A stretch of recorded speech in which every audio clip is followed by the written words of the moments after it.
Welcome everyone to Comics from the Multiverse, episode 358. I am Peter, and joining me as always is Matt.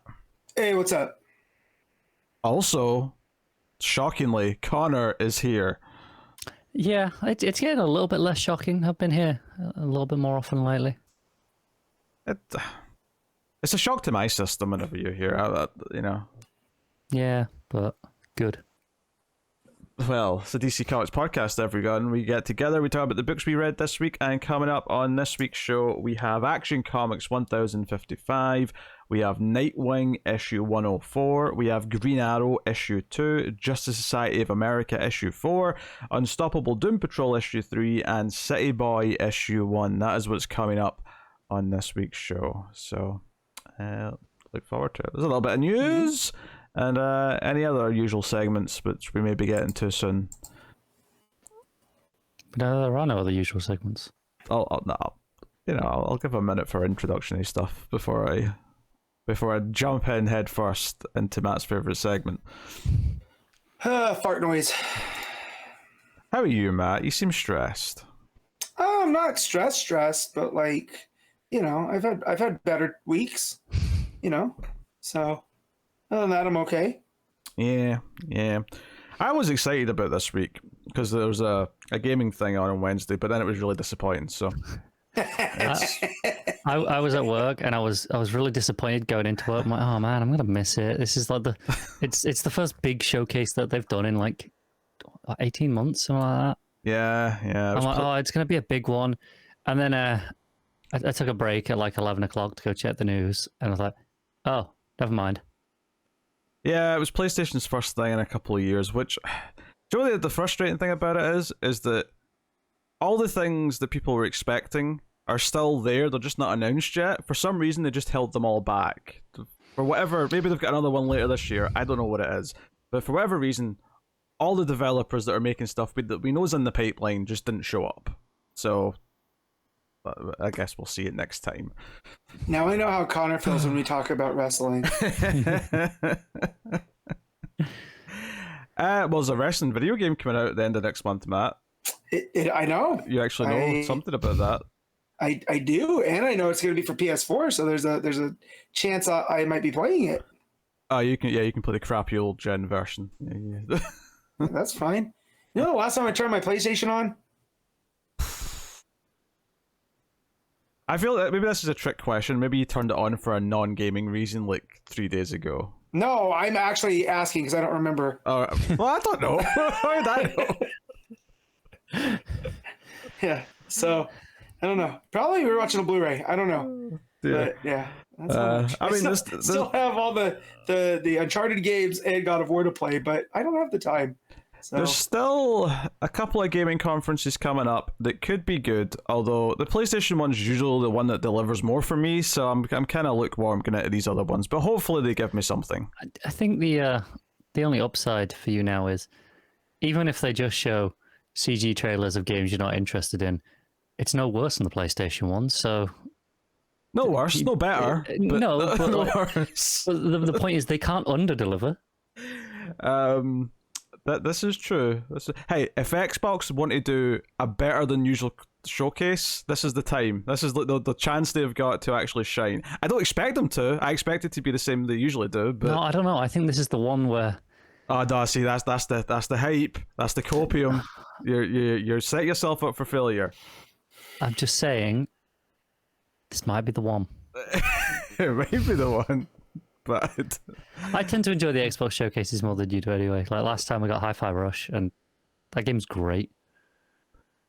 Yeah. Yeah, it's pretty cool. Matt's excited for Summer Games Fest. I can see it in his eyes. Oh, yeah. Sure. Yeah. Matt's a big fan of Geoff Keighley. He wants to learn all about the new Ubisoft games. Wait. Yes. Is Keighley, is that okay to be a fan of? Because I feel like you're pulling not me. He's not problematic. He's just he's kind of the... Is there an equivalent in another industry that Matt will understand? That's what I'm trying to think. He's like the main media guy who does a lot of gaming stuff, who like presents the awards and okay stuff like that. He started off. No, because I'd say gaming Dave Meltzer, and Connor would even be able to corroborate this because he doesn't know who Dave Meltzer is. But gaming Dave Meltzer's a bit more like a Jeff Grubb, or maybe an insider. That's what a Dave Meltzer is. Connor. I know a Jeff Grubb, but someone who's got the dirt, someone who's got the juicy details that are leaking that we're not supposed to see yet, but we're seeing anyway. So is that his real name or his internet name? Well, that's his real name. Okay. Well, then he found a profession to match his last name.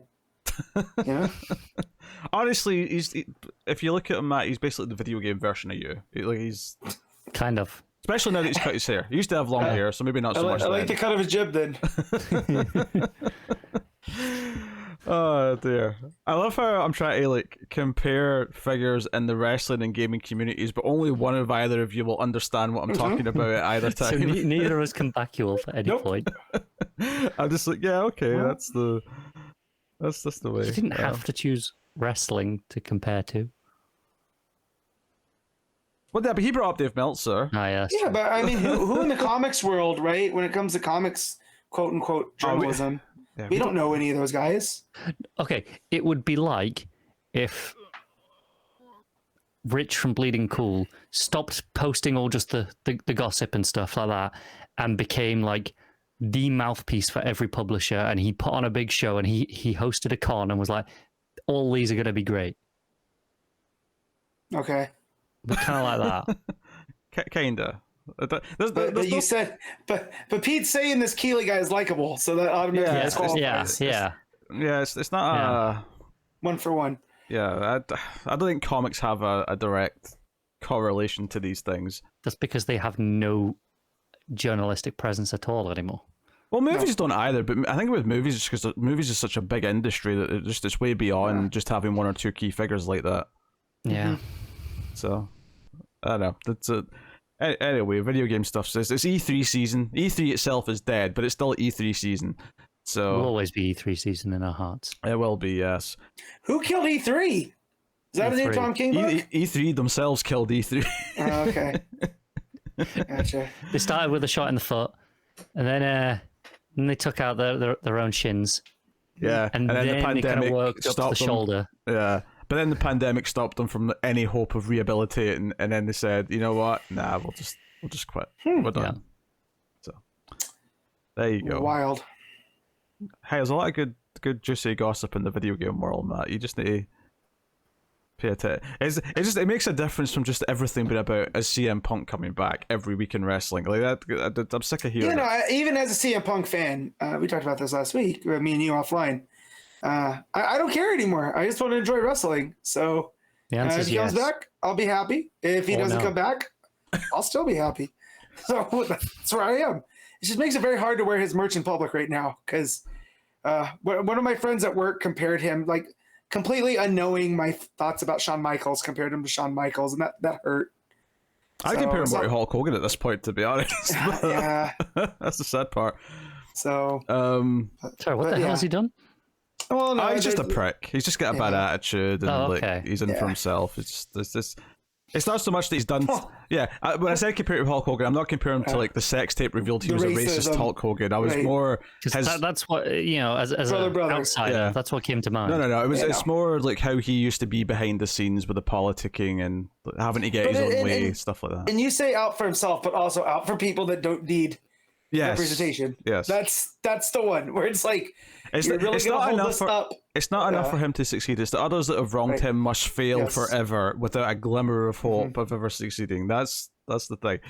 Anyway, we've dipped into comics, video games, movies, wrestling, but we should probably focus on comics because that's we've hit all of our boxes. We didn't do sport. We kind of did that a little bit offline, which we don't need to do sport. We wasted that. I love that Pete will entertain anything but sports. He's like, wrestling will go 5 minutes. Video games 10. Sports, no. He suddenly becomes German. 9. Yeah. Actually, just one last bit of off-topic thing. I watched Indiana Jones and the Kingdom of the Crystal Skull for the first time this week since the theaters. It's still mediocre. It's still shit. there's parts of it early on. I'm like, this isn't so bad. But the biggest thing, everyone brings up the nuke the fridge thing, right? No, that's not even the worst part. It's not, well, no, it's not the worst part. But the thing with the nuke in the fridge thing that I'd forgotten about is just how needless it is. Like, you could have literally just cut to the next scene. It doesn't affect anything. It doesn't have to happen. It's just shoved in there because someone wanted to have that scene. George Lucas wanted them to nuke a fridge since forever. So, because he's a moron. One of the two. The man's an idiot. Well, it was either him or Spielberg. I can't remember, but I remember someone suggesting to Zemeckis, because that was the original time machine plot for Back to the Future. Like Crystal Skull shit, Temple of Doom's pretty shit as well. I like them all. And we'll see how Dial of Destiny does, but the reviews are not looking so hot. So we'll see. I mean, they all can't be Avatar, where people talk about it for a week and then never again. So Matt is an incredibly salty man who has to bring up something that's not even in the conversation just because he feels something because it's never in the conversation. He's being jabbed at. Yeah, see, Connor gets it. I talk about Avatar way more than I do these bad Indiana Jones sequels. Thank you very much. I don't know if I do. Yeah. Oh, it feels like a weird comparison, especially since Disney own both now, and Disney are absolutely pushing Avatar theme parks and shit and whatever else is happening soon. Well, they were doing that before they owned Avatar. And the only reason is because it fits with the theme of that theme park, because what was in that spot before, people weren't going to. And so they're literally both properties are getting video games developed at the same time. It's actually kind of weird how much they're equal in terms of... I don't believe the Avatar video game's real. I'm sorry, but Ubisoft, Connor, they can tell me that it's real for as long as they want. I've actually seen a trailer for that, though. The Indiana Jones games had like a title reveal. Connor, we also didn't believe that Avatar 2 was coming out, and James Cameron found out. And I swear, I literally just read it made $2.3 billion. I think I just read something half an hour ago that Avatar 3 is not actually as near to finished as people thought it was. Is that the one where they go to the Fire Kingdom? Every report I've seen said otherwise, so I can't corroborate that. It was literally just something I saw like half an hour ago, and I didn't read the full article because I didn't click on something. Like, why are we even talking about Avatar? Matt brought this up for no reason other than his butthurt because insulting his dear Indiana Jones. And here's the thing, I'm the guy that goes and sees the Fast movies on purpose. I didn't go see X because I don't care anymore. So reviews do little to sway me. So I'm gonna like Indiana Jones regardless. It's mangled. Yeah, because you're a mark. You're a filthy mark. You know, it's not like we're talking about Mummy 3, which came out the same year as Crystal Skull, and you was saw it laughably as bad. So did you see it in theaters, Matt? Did you see Mummy 3 in theaters? I did. I was not happy with myself. I'm not happy with you either right now. for no reason, there was Yetis. And look, I love big ape creatures. Bring this back around to wrestling a little bit, the Yeti! The Yeti, yep. Okay. Connor's just like, what? I checked out for 10 seconds, and now I'm like, what's going on? But it's almost as if, like, the Yeti is the Mummy 3, because the guy is wrapped in mummy stuff, but he's called the Yeti for no reason. Just like there's no reason for there to be Yetis in Mummy 3. This might be the most chaotic way we have jumped around different I literally checked out for 10 seconds. I'm lost. Well, I could give us a very awkward transition. Go on. Pete, tell us about numbers, because numbers are stupid. I don't even know what I call that a transition. That was that was terrible. All right. Yeah. Yes. I didn't say it wasn't going to be. Yeah, to be fair, he did say it would be a bad transition. There's always time for a ComiXology top 10, everyone. We're going to look at what's the ranking is right now on ComiXology. We'll look at Tuesday's books, then Wednesday's books. Tuesday, of course, being DC, so the more prominent of the two for our interests. But anyone care to guess what number 1 is on right now on ComiXology? Connor, since you're here sporadically, you go first. Oh, well, it's probably Nightwing. It is Nightwing. Yeah, there we go. Very, very good. So yeah, Nightwing issue 104. Number 2 is Justice Society of America. Hey. Number 3 is Green Arrow. Ooh. Number 4 is Action Comics. Oh no, Matt was sort of cheering and booing the things that were coming up that he was. No, I don't like that Green Arrow went over action, but we'll get there. Number 5 is Unstoppable Doom Patrol. Number 6 is City Boy. Number 7 is Connor's favorite book, Tim Drake Robin. Number 8 is Static, issue 4. Number 9 is Harley Quinn, issue 30. And number 10 is Sandman Universe Dead Boy Detectives. I'm always surprised that Harley Quinn does under some other books, like, you know. Me too. Static. Harley continues the free fall. Yeah, I think it still sells really well in bookstores. The variants, yeah. And variants for the comic market, and then I think bookstores trades for the casuals.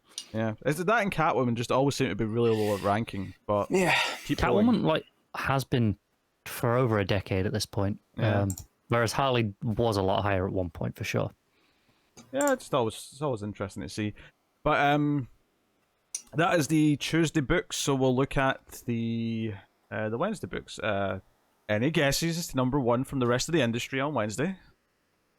I'm looking for my Telltale.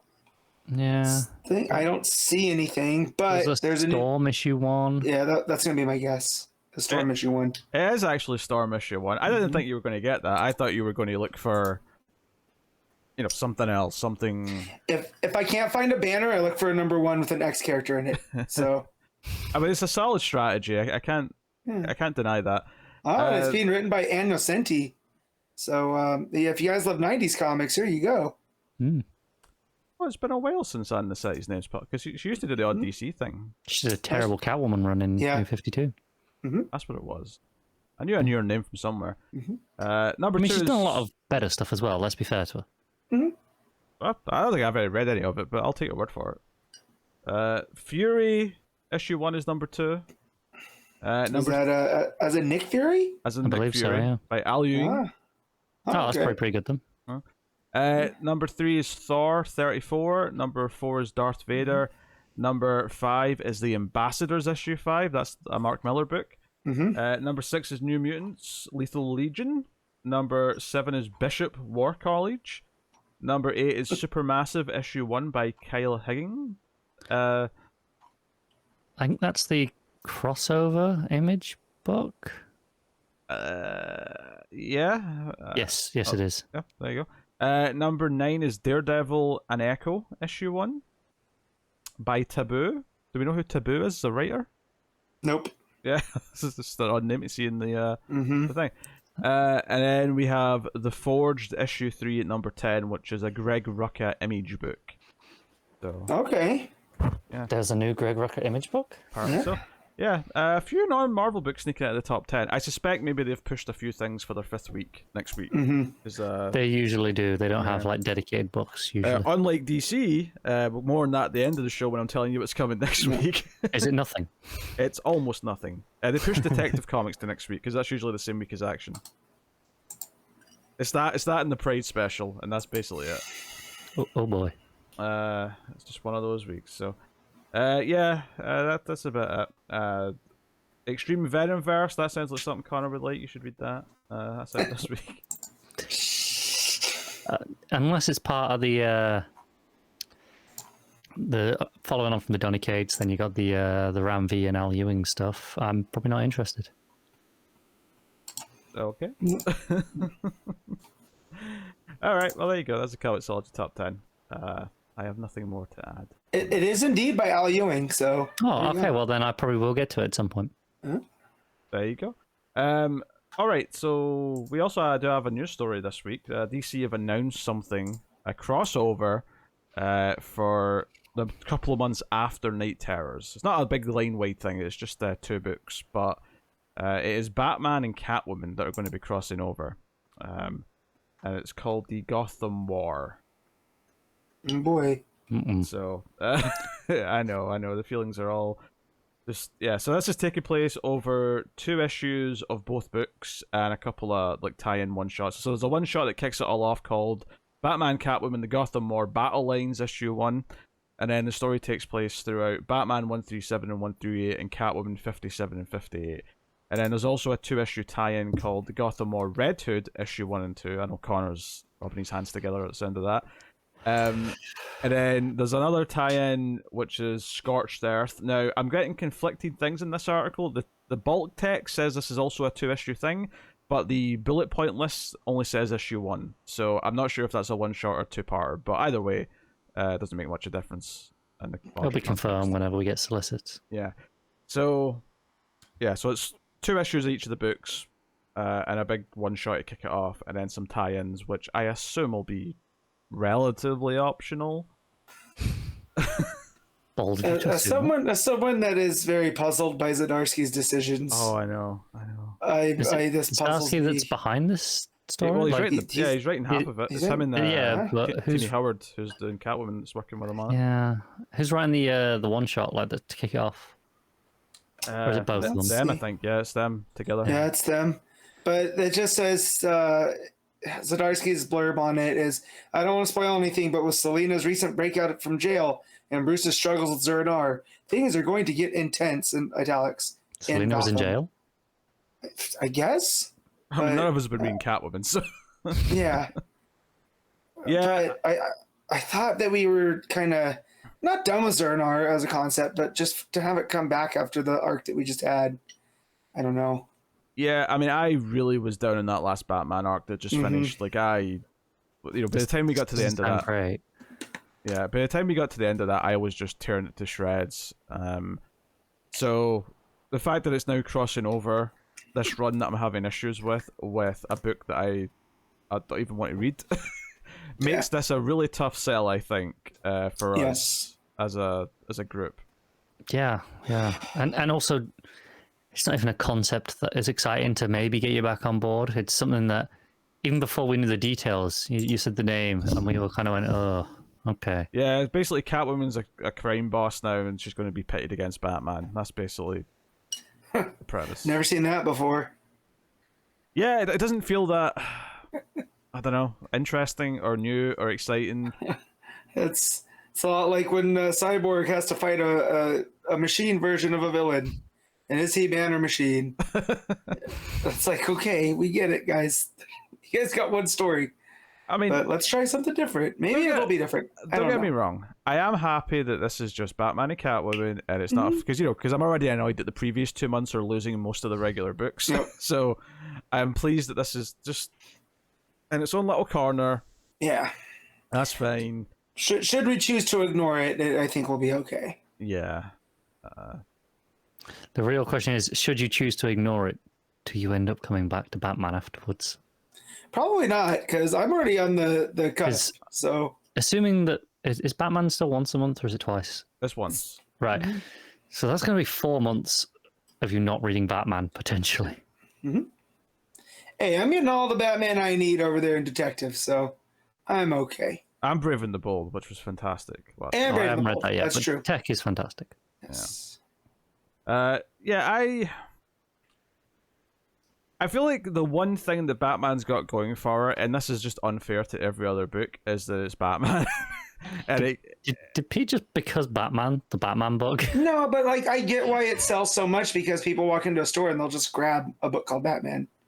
You know? Yeah, I think it almost gets it's almost easier to jump back into it after a break because it's just such a consistently important book, even though it doesn't feel that important right now, admittedly, but you expect at any given point it might become important again.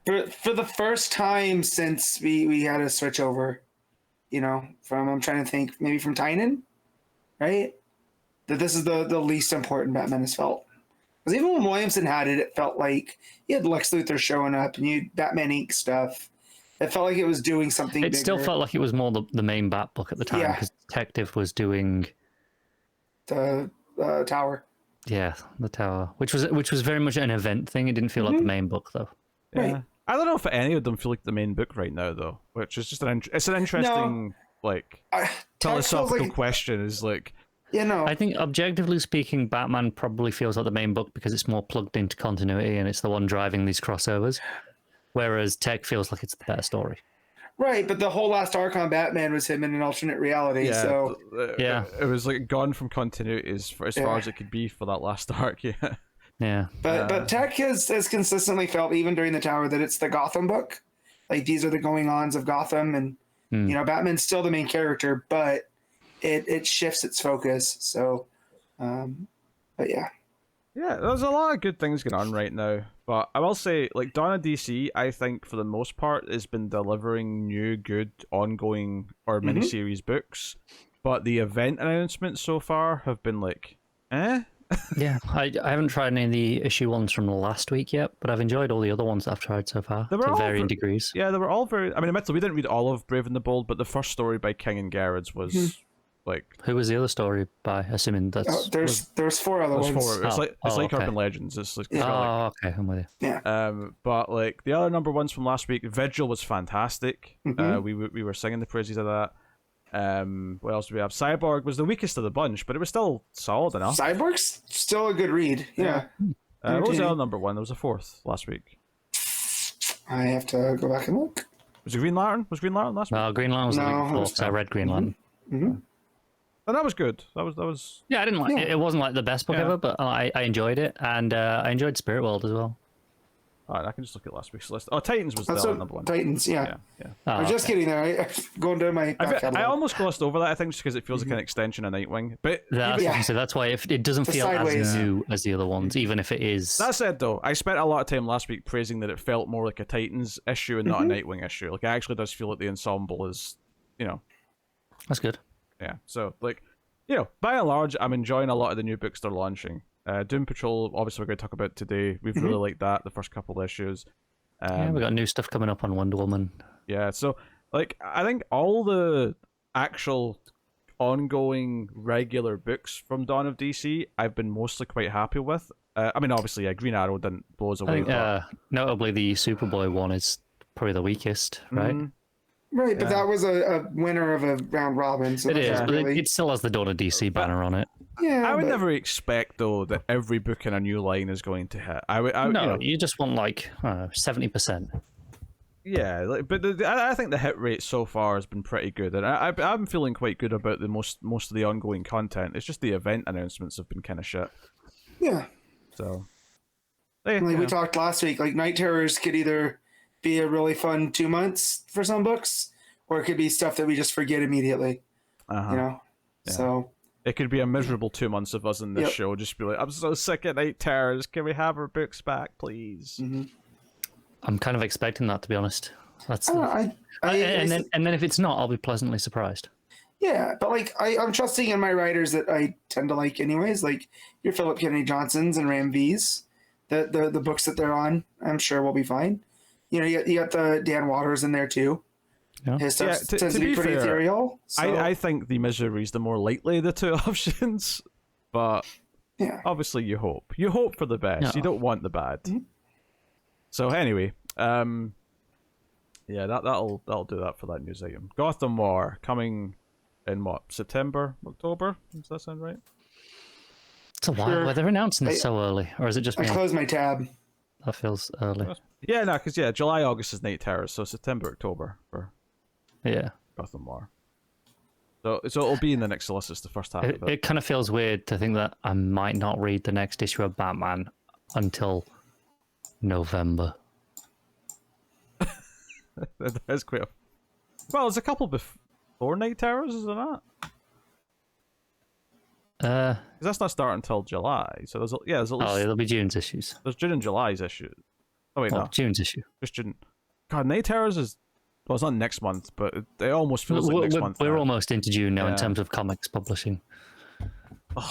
This is week 4. This is the end of the regular month for May. Well, it's a week 5, but yeah. That's why I said the regular month. Yeah. God damn it. Stupid Night Terrors. Give me Night Terrors. Connor's English passive aggressiveness. It just... That's why I said what I said. I agree, Matt. He's a prick. I agree. That's not what I'm saying. It's very funny to me. That's all. It's probably true, but... He's a prick. A ginger prick. Yeah, but you didn't listen, so... I listened just fine. I elected to ignore... Ah, well then. The shit coming out of your mouth.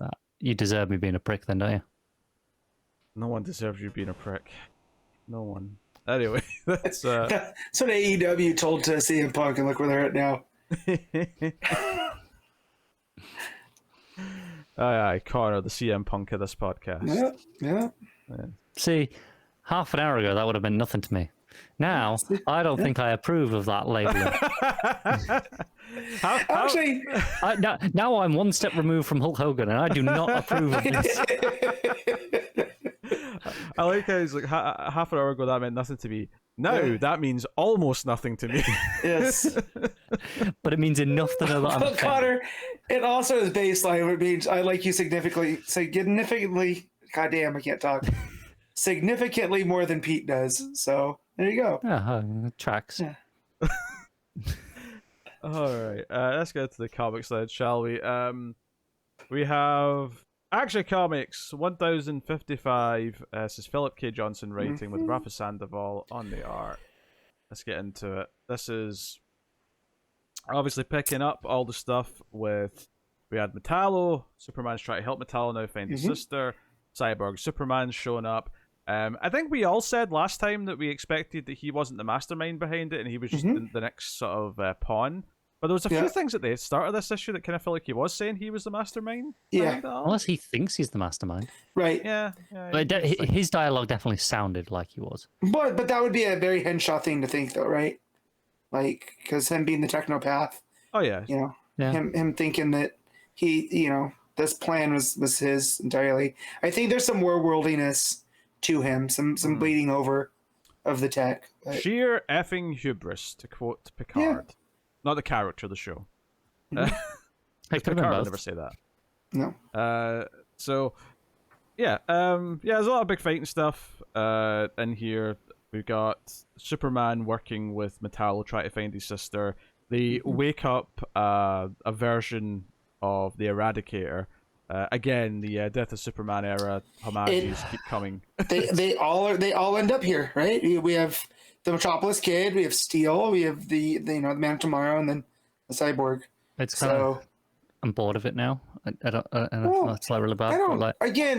I feel like Johnson made it work though, because they're using the Eradicator to find a clone. Yeah, but I just can't. I don't feel. As I was reading it, it took me out of the story because it no longer felt like, hey, this is a cool idea. It felt like, how do we make this work? How do we get them all here?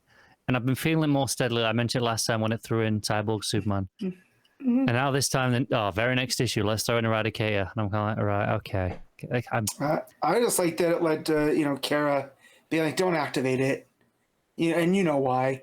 Yeah. And Clark goes, but we have to. But just the whole idea that they know that there's going to be this essentially Kryptonian racist AI that comes out. Not racist, supremacist. Yeah. That comes out, and it's almost like it's a piece of their history that they don't want to engage with. But Clark's like, but this is how we're gonna, find Cyborg Superman. I'll tell you what I liked about the story the most. I actually kind of liked the two Krypton kids like hating Metallo, but then oddly kind of him bonding with them a little bit because he sympathizes with them looking out for each other because he looks out for his sister.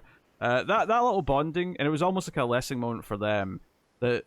They're looking at Metallo just as evil villain, but through the conversation and learn about his sister, like, oh, maybe there's actually something more to him that we can't just completely write him off. There's actually something relatable to him. Well, there's trauma there, and they understand trauma being from our world, right? Yeah, I like that. So, it's something Johnson's consistently done, even when it's wrapped up in a more just sort of typical outrageous Superman plot. I forget which one. It's Otho or Osel, but the older one. We narrowed it down to both of them. Yeah, but. The girl says, she calls him, unmade. She won't even address him as Metallo. And, so it just shows where she's at. And he gets that protective vibe from her, right? That she's trying to protect her little brother. And that's what rings with him. So now I'm just hoping nothing bad happens to them. What's that? She definitely has some rage issues going on. Yeah, for sure. Yeah. So yeah, it sort of reiterates some of his backstory again, but kind of reveals now that he shot his father to protect his little sister. So it's just kind of like bringing up his dark background a little bit more, and that sent him down a military path where his sister went into foster care. Him and Captain Cold definitely should get drinks together, because I feel like they'd vibe. They probably would. Yeah, there's definitely some parallels there. So yeah, they go looking for Cyborg Superman, which they do find, and he's got a bit of more of a monstrous metal claw, I will call it. Yeah. He's beefed up a little bit.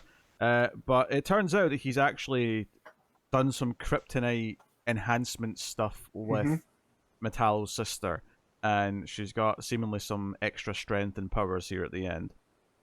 So that's the big cliffhanger, is that she's been turned into one of Cyborg Superman's henchmen, effectively. Very clearly against her will. Yeah, right. Yeah. I suspect if we get any kind of happy ending out of this, it'll be saving her. You know, Metallo's probably still going to have to go to prison or whatever it may be. But yeah, the way that Metallo was talking, though, he's like, he's done. He's done running, right? That's his moment. He's ready to serve for his times. And so I'm wondering if this whole thing is what leads to her becoming the next version of Metallo, right? Almost like the 2.0, because we got that thing from Cyborg Superman that he was awakened from the Phantom Zone, but this is just a copy of his operating system, basically, right? That he copied it out through Luthor's, satellites and whatnot. So I'm wondering if that's how this is going to jump through. Like, she becomes the next, because of that AI-ness of, Henshaw. I mean, if they want to go for a more tragic outturn from it, then yeah, I can maybe see that. I feel like there's enough heart in the story. I'm kind of expecting her to be saved, but I mean, we'll see where it goes. I think the characters bonding and the way that someone, because a big strength of the last few issues has been how John's been relating to the kids and their connections and relatability. And I think it's interesting that, again, these kids have been used to make a nice little narrative point about Metallo and looking at him as a villain and how you consider him. So I think there's always these little smart character utilizations throughout this, and I think, I think it's interesting that these two young characters, these new characters, and you know what comics fans are like. Anytime there's new characters introduced, there's always a not a backlash, but just a lack of acceptance of this goes back to the 80s where they voted to kill Jason Todd. Yes. They hated him so much. To be fair. Yes. Oh, he is Jason Todd. Yeah, he is the worst. But I think it is very notable, though, that throughout this last arc or so, these two kids have constantly been used to be the linchpin of the drama that's been the best part of each issue. Like, they've constantly been used in that way. And I think that is a sign that, at the very least, Johnson here as the writer is introduce characters to actually tell good narrative stories and make the humans, and well, not even I'd say the humans, just the characters in general, more relatable and more grounded because of how they relate to these characters. I guess it's kind of similar to having the new character who can ask all the questions for the reader to find out stuff. It's kind of like that, but in a more nuanced way, where it's more about them revealing the emotions and feelings of the other characters in a way that comes up naturally, that they can sort of learn about, as it's them coming of age and sort of try to understand the world, especially since they've been separated. This is new to them, all of it. I think it's been a really smart utilization as a writer throughout this. Yeah, because they're processing everything the same way we are, because this is all new to them too. Probably newer. Yeah. So, but yeah, I do really like the Rafa Sandoval in the art doing Metallo's origin, right? Not as Metallo, but as young John Corbin. It's done in over Polaroids, so just the layouts and stuff. I thought that was a real nice way to do it. It's like that pinned up on a board. Yeah. I think. So, I mean, I don't know if that exact style was there before, but certainly this the coloring is very similar to the last couple of times we've had flashbacks with. Just like a sepia filter. Yeah. Effectively, yeah. Everything's kind of beige and. Yeah, but I definitely like how they look like their pictures pinned to a wall. I love the idea that the color is just do the same coloring, but then they literally just put it into a computer and hit sepia filter. I wonder how much different it would have been. How different it is. Yeah. Genuinely, maybe it is worth them doing that, because if let's be honest, those filters are so commonplace they work.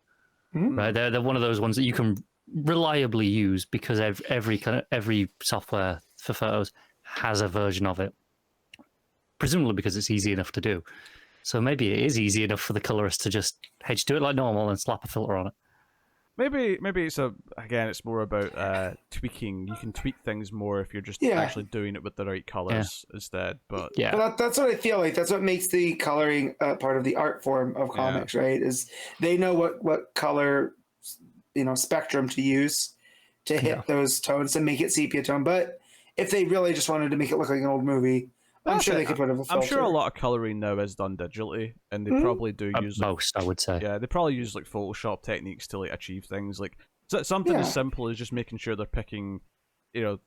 Let's say they want 3 shades of a color. They can just use the computer to just tell them this is a couple of steps down from this shade. Right. Rather than having to eyeball everything, they can just use the computer. Yeah, that's just using technology to speed up your workflow. I mean, the tools, right? They're just using your tools that are free. But it's the art. I like the designs of Metallo because he's this big monstrous, like he's in like a Luther suit still, right? And then when we see his sister, and she looks like what we like an evil android. Kind of what I associate with Metallo, before he starts fighting Superman. So just the dichotomy between those two. Also, I think Sandoval is really working well here. Yeah.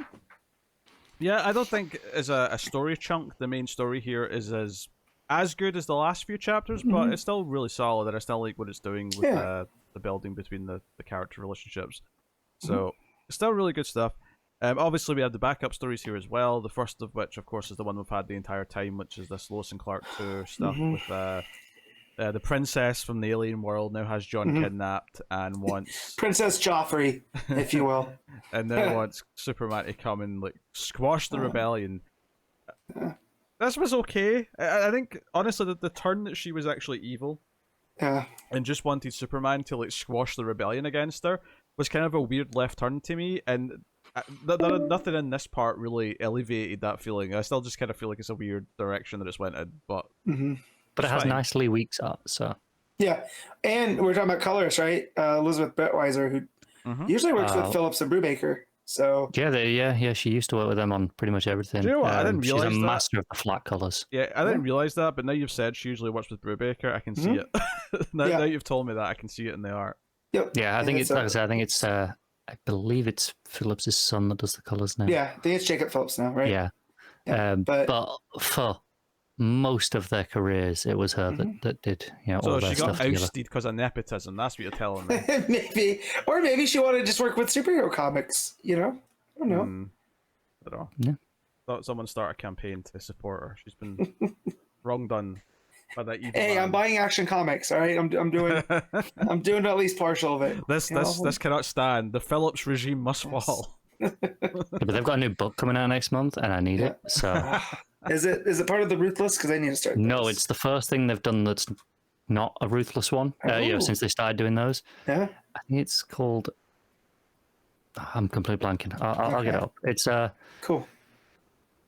I'm sure it's still like a noir thing, though. Yeah, I mean, I love everything. Like even Fatale, which I know most people are real low on. I love the hell out of it. It's called Night Fever, and it's another graphic novel one. Okay.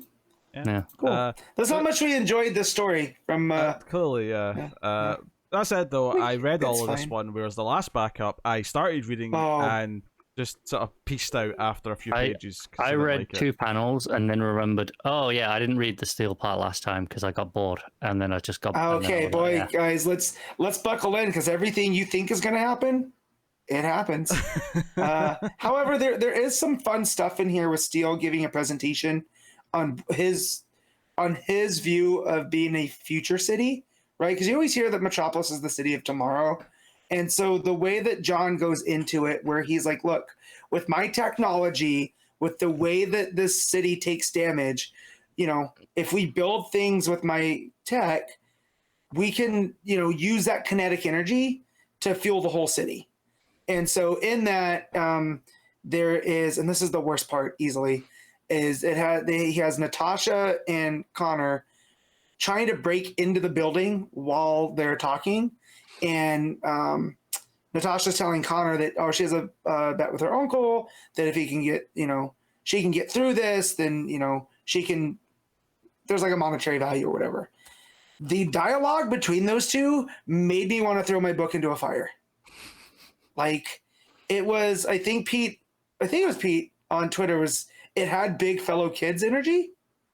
Like, oh yeah, no. Talking Superman posted a panel complaining about slang being used in dialogue. I don't think it's always bad, but there's definitely a lot of times where it really takes me out of it, and this is an example of it. I don't mind it as long as the slang is age appropriate for the characters saying it. Right, but even this was very. I don't know how old Dorado Quick is, but like this is all slang from like a year and a half ago. Well, the slang is very contextual to me. If it's slang that's used to show they're in a specific place and these are characters that are from a specific location, right, I can be okay with that. But anything that's just kind of hip, trendy things to say just feels really forced to me. But yeah, no, Talking Superman posted that, and I responded to it with the "How do you do, fellow kids?" Yeah, because and no, it's spot on because I hadn't read Action yet when I came across that thread, and I was wondering what book it came from. And as soon as I turned the page and saw, I was like, oh, and no, God, it's so rough. So, but yeah, so the rest of the story is John giving that presentation and him selling this like almost like it's a board of supervisors for Metropolis. It's like civic leaders and business leaders. I'm skimming. I just wanted to see if I could find some of the slang. Yeah. And all I got is him talking about blockchain, 256-bit encryption, and AI. And I'm like, oh, I don't want to read this at all. Well, no, that wasn't even the part. No, but just seeing that in a block of wall of text. Well, as soon as I got to the meeting with Steele talking to the investors, I just checked out. I was like so boring and shit to read. I just did not that's what it was, and it's all stuff that I am familiar with from Twitter, right? But it is from what I can garner from it was him saying like the whole point of this technology is that it puts Metropolis into the hand of the people, right? Is that they'll know when attacks happen, right? Because he deploys these steel drones, and that it's basically the people can request this type of stuff. So as long as there's people looking out for Metropolis will look out for the people, and that's all really nice. And then someone makes a phone call, one of the board people, and they're kind of hinting that it's Luther. God, ends up being Mr. Terrific. Listening to Matt speak about so ends up being Mr. Terrific, who introduces himself to John in a way that I've never heard Mr. Terrific talk. Right, Mr. Terrific is like he's not cool, right? He's the world's smartest man. He's a little bit awkward. He's very cold.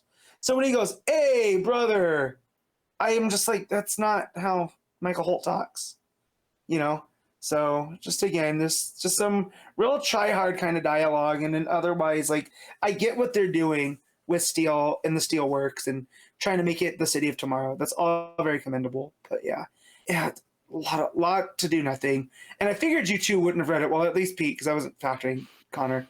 I knew Pete wasn't going to get through when I got through the Natasha and Connor stuff. I was like, oh, Pete's already checked out. I got to the Hammer Time joke, and I was like, this is losing me.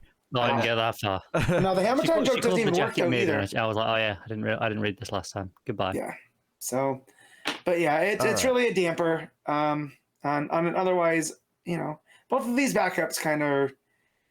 I don't want to say bringing the book down because I enjoy the main book, but yeah, it would be better without these. Let's get to rating the book then, Matt. What you got? I'm gonna give it an 8, mainly for that main story. Connor? I'm gonna give it a 7. I think throwing in more Death of Superman stuff just is it's taking me out of the story a little bit. I'm feeling the real world. Yeah, it's definitely a mid-story issue. So probably a 7.5 for me. I'll split the difference. I don't actually mind bringing the Eradicator in though, in the way it is. I think if he actually showed up as a villain, I would probably be a bit more like down and cynical on it. But the way it was used here, I think was fine. Yeah. All right, Nightwing issue 104. Tom Taylor writing with Travis Moore on the art. This is wrapping up the story of protecting young Olivia. Nightwing, or Super Wing, I should call him, for this issue. He got powers at the end of last issue, and he's got 2 hours to make use of them. And as expected, he swoops in to help, and he goes out of his way to go and see Superman while he has these powers to sort of meet Superman on his level in a way that he's never been able to before. He goes to help Wally first as well. He goes to help Wally too, yeah. So they sort of hit some key beats that kind of make sense to play with if Nightwing has powers for a couple hours.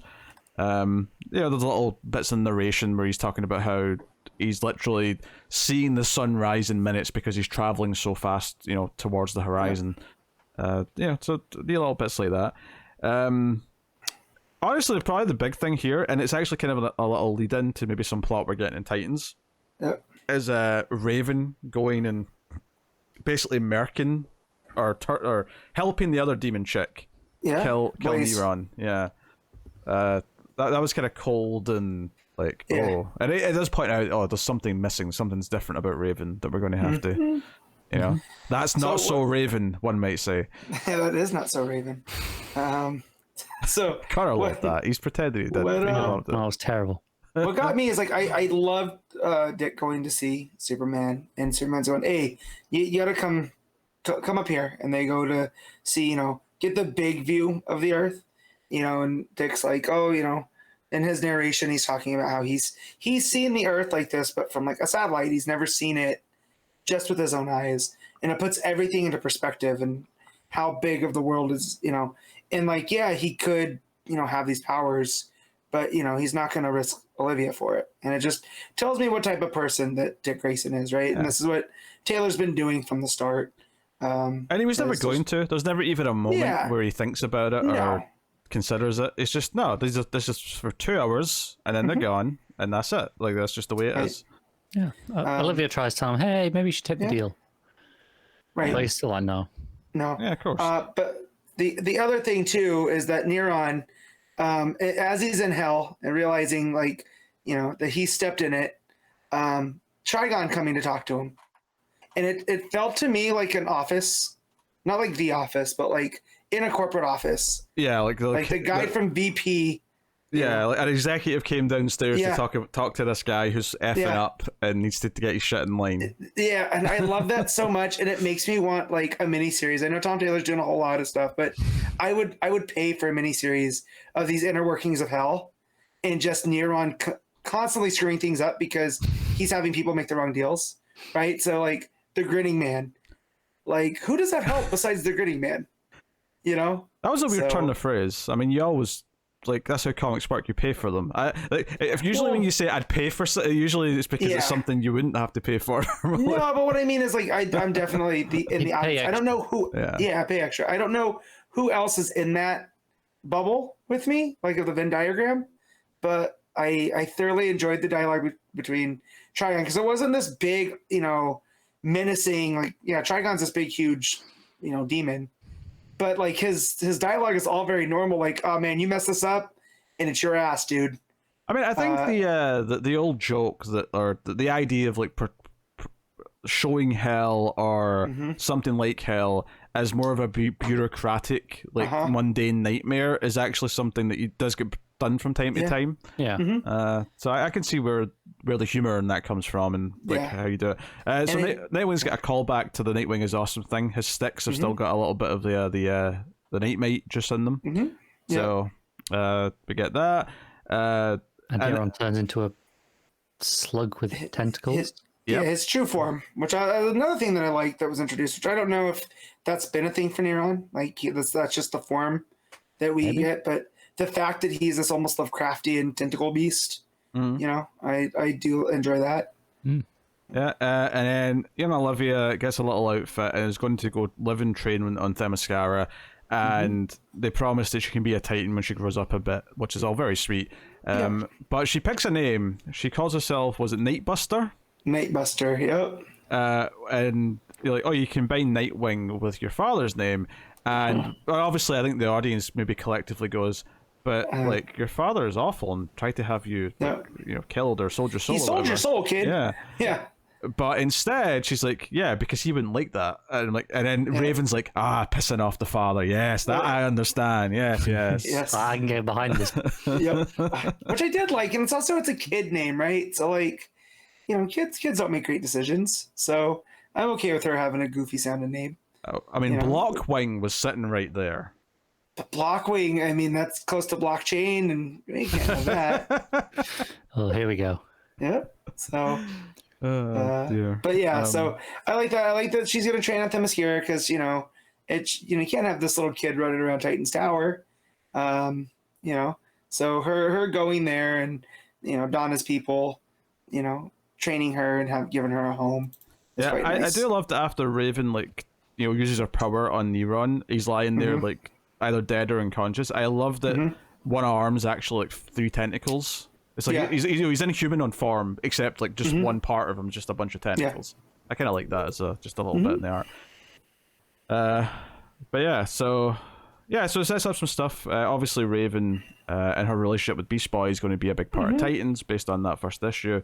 So yeah, I mean, this was, I think, I've been kind of adamant from the start of this arc that it's probably been my least favorite arc of Taylor's Nightwing, and I still like it a lot. I just, because it's been kind of separate from him in the city and him, helping the city and the stuff with Heartless and all that. Like, I think all that's been so great that this just inherently was not that, and therefore a little bit lesser as a result. Was the issue where the Titans all showed up before this arc? Yes. Yeah. Okay. Yeah. That was when they were all trying to assassinate Dick. Yeah, I think I'm just mixing it up because Titans. Yeah. But yeah. In that case, I agree. This is definitely my least favorite part of the run as well. Again, still good. I'm not saying it's bad by any means. Moore's good on the art. It's great. That panel of Dick and Superman looking down on the Earth is beautiful stuff. Yeah. No, it is. Well, there's Trigon too. There's a little point that still misses having, it's not a Redondo arc, right? So it's not a real arc almost. It's not a real arc. No, it's very good, and I think what's interesting is I do think Titans issue 1 also I like more than this arc, which is good because that's like an ongoing Titans book and it's going to keep going. I think part of me was like, oh, this is good, but is this going to be the quality of the Titans book? But the Titans issue 1 was already like, oh no, this is already better than this arc. It very much has backdoor pilot feeling to it. There's a little bit of that. It's fine. I'm glad if this is kind of what it took to get the Titans book, essentially. I'm willing to sacrifice an arc of Nightwing to be slightly weaker to get that book in existence. And to be fair, I did say last week, Titans issue 1 felt like a true issue 1. It didn't feel like you had to have read anything before that. Obviously, there's this little tease at the end with Raven, but it doesn't feel like you'll be missing anything too bad. I'm sure that'll pick up properly in its own book. Yeah. And be reintroduced in a way that doesn't just feel like, it's a tough shit, you didn't read Nightwing. Yeah. So while there's a backdoor pilot quality, I don't think it feels like it was a shoehorn thing that you had to read Titans. It's a natural inclusion of them, and then the Titans book starts properly on its own, which is good. So, that was a solid fun issue. I like the Dick with powers. Going to see Superman was good. Stuff with Olivia was kind of sweet, and the little tease of like Raven's having a darker side at the end was also exciting just for her plot going forward. So solid stuff. Backup is there. We have this circus mystery. It's kind of weird. I felt like this was 2 different writers. Well, Joey, it felt like to me, because last time it felt like they'd almost solved it, and then there was a little thing at the end that said no, but there's still a bomber to find. Yeah. When I read this part, I actually couldn't remember a lot, other than the fact that I knew it was almost solved, and then it was like, no, there's still someone to find. I felt like you could have just skipped the last part or two, and this would have still played as just the ending to the first part. Yeah. Yeah, like we had it's like they had a choose your own adventure ending. So you had one with the kid who accidentally maybe injured his own parents potentially, or was going to, and then you've got this plot with the actual bomber, and it was like, well, you could do either or, but they decided to do both, and it kind of felt weird. I got to when this started, I was like, it's such an easy solution as well. Yeah, they just check the cameras and that guy, we fired him because he was a dickhead. Yeah, and the guy that hated carnivals, he got a job at a carnival. Yeah, weird. It felt so easy as a solution that why didn't we get this straight away? Yeah, the only thing that I really liked about this backup this week is that I thought it was quite dark that the guy put bombs in the stuffed toys. I thought that was quite sinister, and I appreciated that little detail. But other than that, I kind of felt like this plot was already done, but we kind of tacked on that there's still someone to find. So here we are. So we had to have John not understanding circus games, which I don't understand, because he's not. He grew up here. He's been gone. Yeah, he grew up here, right? And we had that great issue of them at the fair, right? Yeah. Him, there's still a way to do that, because I did like the idea of like him going, well, this won't fit over there. And Dick kind of like, yeah, but there's a way of doing it with him like knowing and still being like, but I know you're cheating, so I'm going to cheat. So, but the way this plays it, it's as if he's genuinely oblivious. Yeah, right. It's almost like it's... So just to clarify what's happening here, they're doing the fair games where you throw the rings to get on the pegs for things. Mm-hmm. And John goes to play, and he's like, wait, these rings aren't big enough. They'll never fit on those pegs. So he stretches it out and then wins. And then afterwards... Dick says something, and John, it kind of makes it clear that John was like, "I hope that helps." Is that he doesn't realize that this was an intentional scam. That this guy's ripping people off by making a game unwinnable. I know John's meant to be good-natured again because Superman, but he's not a moron. No, he's not a rube. This would work for maybe not now, but like this would work for like Wonder Woman when she's just first. No. This is a Starfire plot. Oh, Starfire, it would work with Starfire. So I was gonna say, Connor took the words out of my mouth. This is Starfire, not understanding Earth traditions. Yeah, it's an alien or it's someone who's not been here. But while he missed a few years, John did grow up on Earth. He's not an idiot. Right. Yeah. And I also would have liked that, Dick, despite, growing up at Wayne Manor and whatnot, him still being a little bit of Carney in him, and him just telling John, like, yeah, but that's how they make money. This is how they, take care of themselves, is by this. And so it's this kind of, not even a dilemma, but kind of this. It's one of those things where, like, because everyone who goes to a carnival and plays the game, everyone knows it's all right. And for Dick to explain that to him was like, yeah, like we're all kind of in on it, but we do it anyways because this is their livelihood. Yeah, it's a bit of fun, right? You're right. And so if you win, great. And him taking time to explain that to John, I think would have made more sense. Been like, just leave it alone, man. Not everything has to be fair, but this was a rough read, and I didn't mind the first two parts of this, of the Chappie stuff, and but it's been more than 3 though. It's like this is at least the 4th. This has to be going the whole arc. So this is like part 5 of this, maybe 6. Well, it might be. So I didn't mind the other parts. Like it was a pleasant enough read, but this one just, not like Connor said. It's a choose your own ending. It's one I wish I didn't choose. Well, I think I felt off a little bit last time because it was like, there's still someone to find. There's still like a bomber to find. That already felt weird. And then this entire part just played out like, why are we doing this? This is like, you came up with a story, but it was one part short because it was meant to last until the end of the main arc was done. And, we have to just stretch it out for one more, 10-page story. Yeah. So also the art on John, give him that weird half mullet thing. Oh, do not like the mullet. Yeah. I'm a fan of 90s Superman mullet. I did not like this John mullet, I'll say that. Not on John, though. I don't, because I don't know if you guys are aware mullets are back. Yeah. Connor, I watch Lucky, of course I know. No, but like among the kids. Yes, like amongst teenagers, mullets are in. I think this happens every 20 years because it's awful. It's hideous. I'm like, why are you wearing mullets? Yeah. What? You all look terrible because everyone looks terrible in a mullet. That's just a fact. Back when I was in high school, they were a thing. Yeah, as well. Right, so, exactly. Well, really? I thought they died. I thought they left. Yeah. So maybe this is just a 20-year cycle. I don't know. I thought it was a 40-year cycle. I didn't realize they'd been back since. Like, obviously there was still some in the 90s, but the stuff in the 90s was left over from the 80s. Yeah, I still think of them as 80s, 90s. Maybe, I don't think they had a second window over here until now. But they're definitely back now, and it's awful. And that's the only reason I can think of that why they're drawing John with a mullet. I mean, like, hey, he's one of those youths. Bro, there's no. This is how do you do fellow kids energy again. It is. Yeah, but that's the whole thing. Jay, his boyfriend, is way too. There's no way he would allow him. He's not the truth, right? Like Jay would be like, "You got to cut that." Jay's like, John, you're not getting any until you cut that mullet. Yeah, it's not even. Yeah, just like you look dumb. Like so, yeah. There's just no way. But yeah, that was the other thing that stood out to me when I was reading that. I was like, ugh, not a good look for John. Yeah.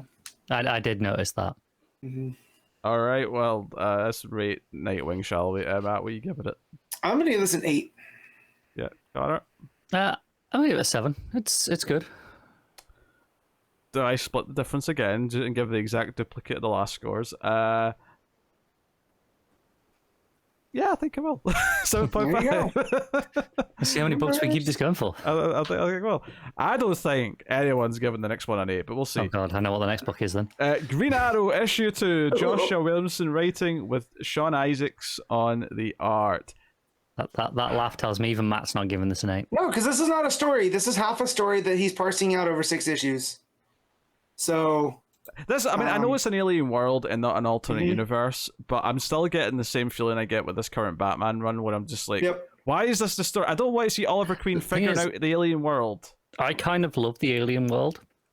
I would love an entire arc of forget all the other stuff in this book. Take Leon out. Take Roy and Dinah and all that stuff out. Ignore all of that.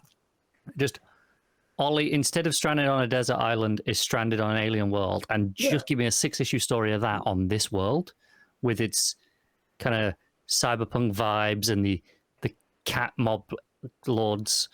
I am all for that as a 6-issue story. He's throwing 6 at us. As yeah, exactly. That stuff, like, that's the book I want.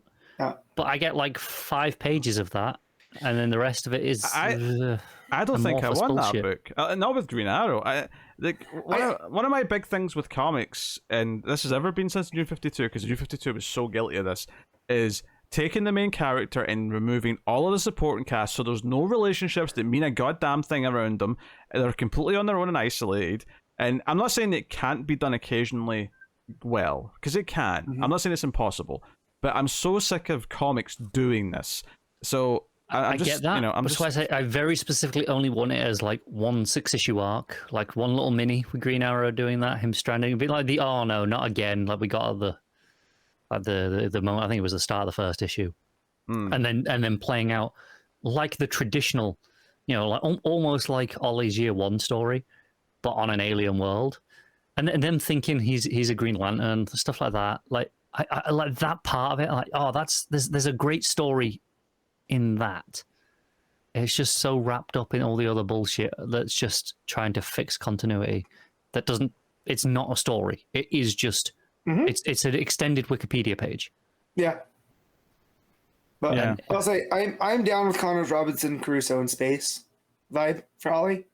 Because like we've done the island so many times, but we haven't done him lost in space.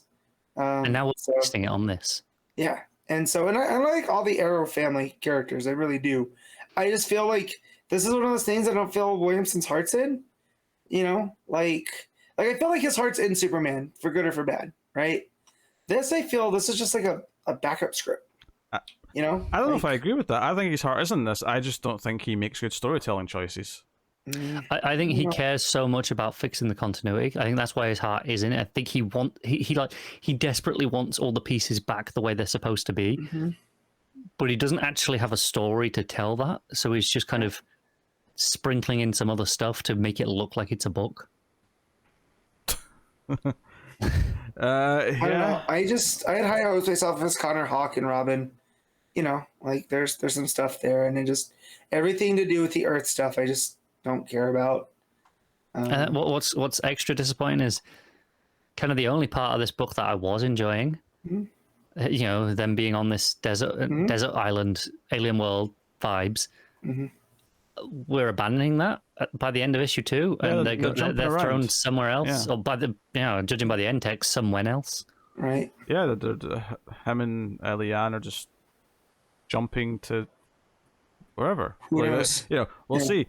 I feel like comics do this too often, so I'm just not interested. Like, I want a Green Arrow book to actually, because one of the things that I like so much about Percy's Green Arrow book is that it was dealing with the relationship between him and Dinah, him and Emmy, whoever it may be, and I don't need the whole family of characters constantly there by any means. Like, choose which couple you're going to focus on as your story arc, but I just like conceptually, just something fundamentally here just does not work for me. I just don't like what this book is and what it's doing.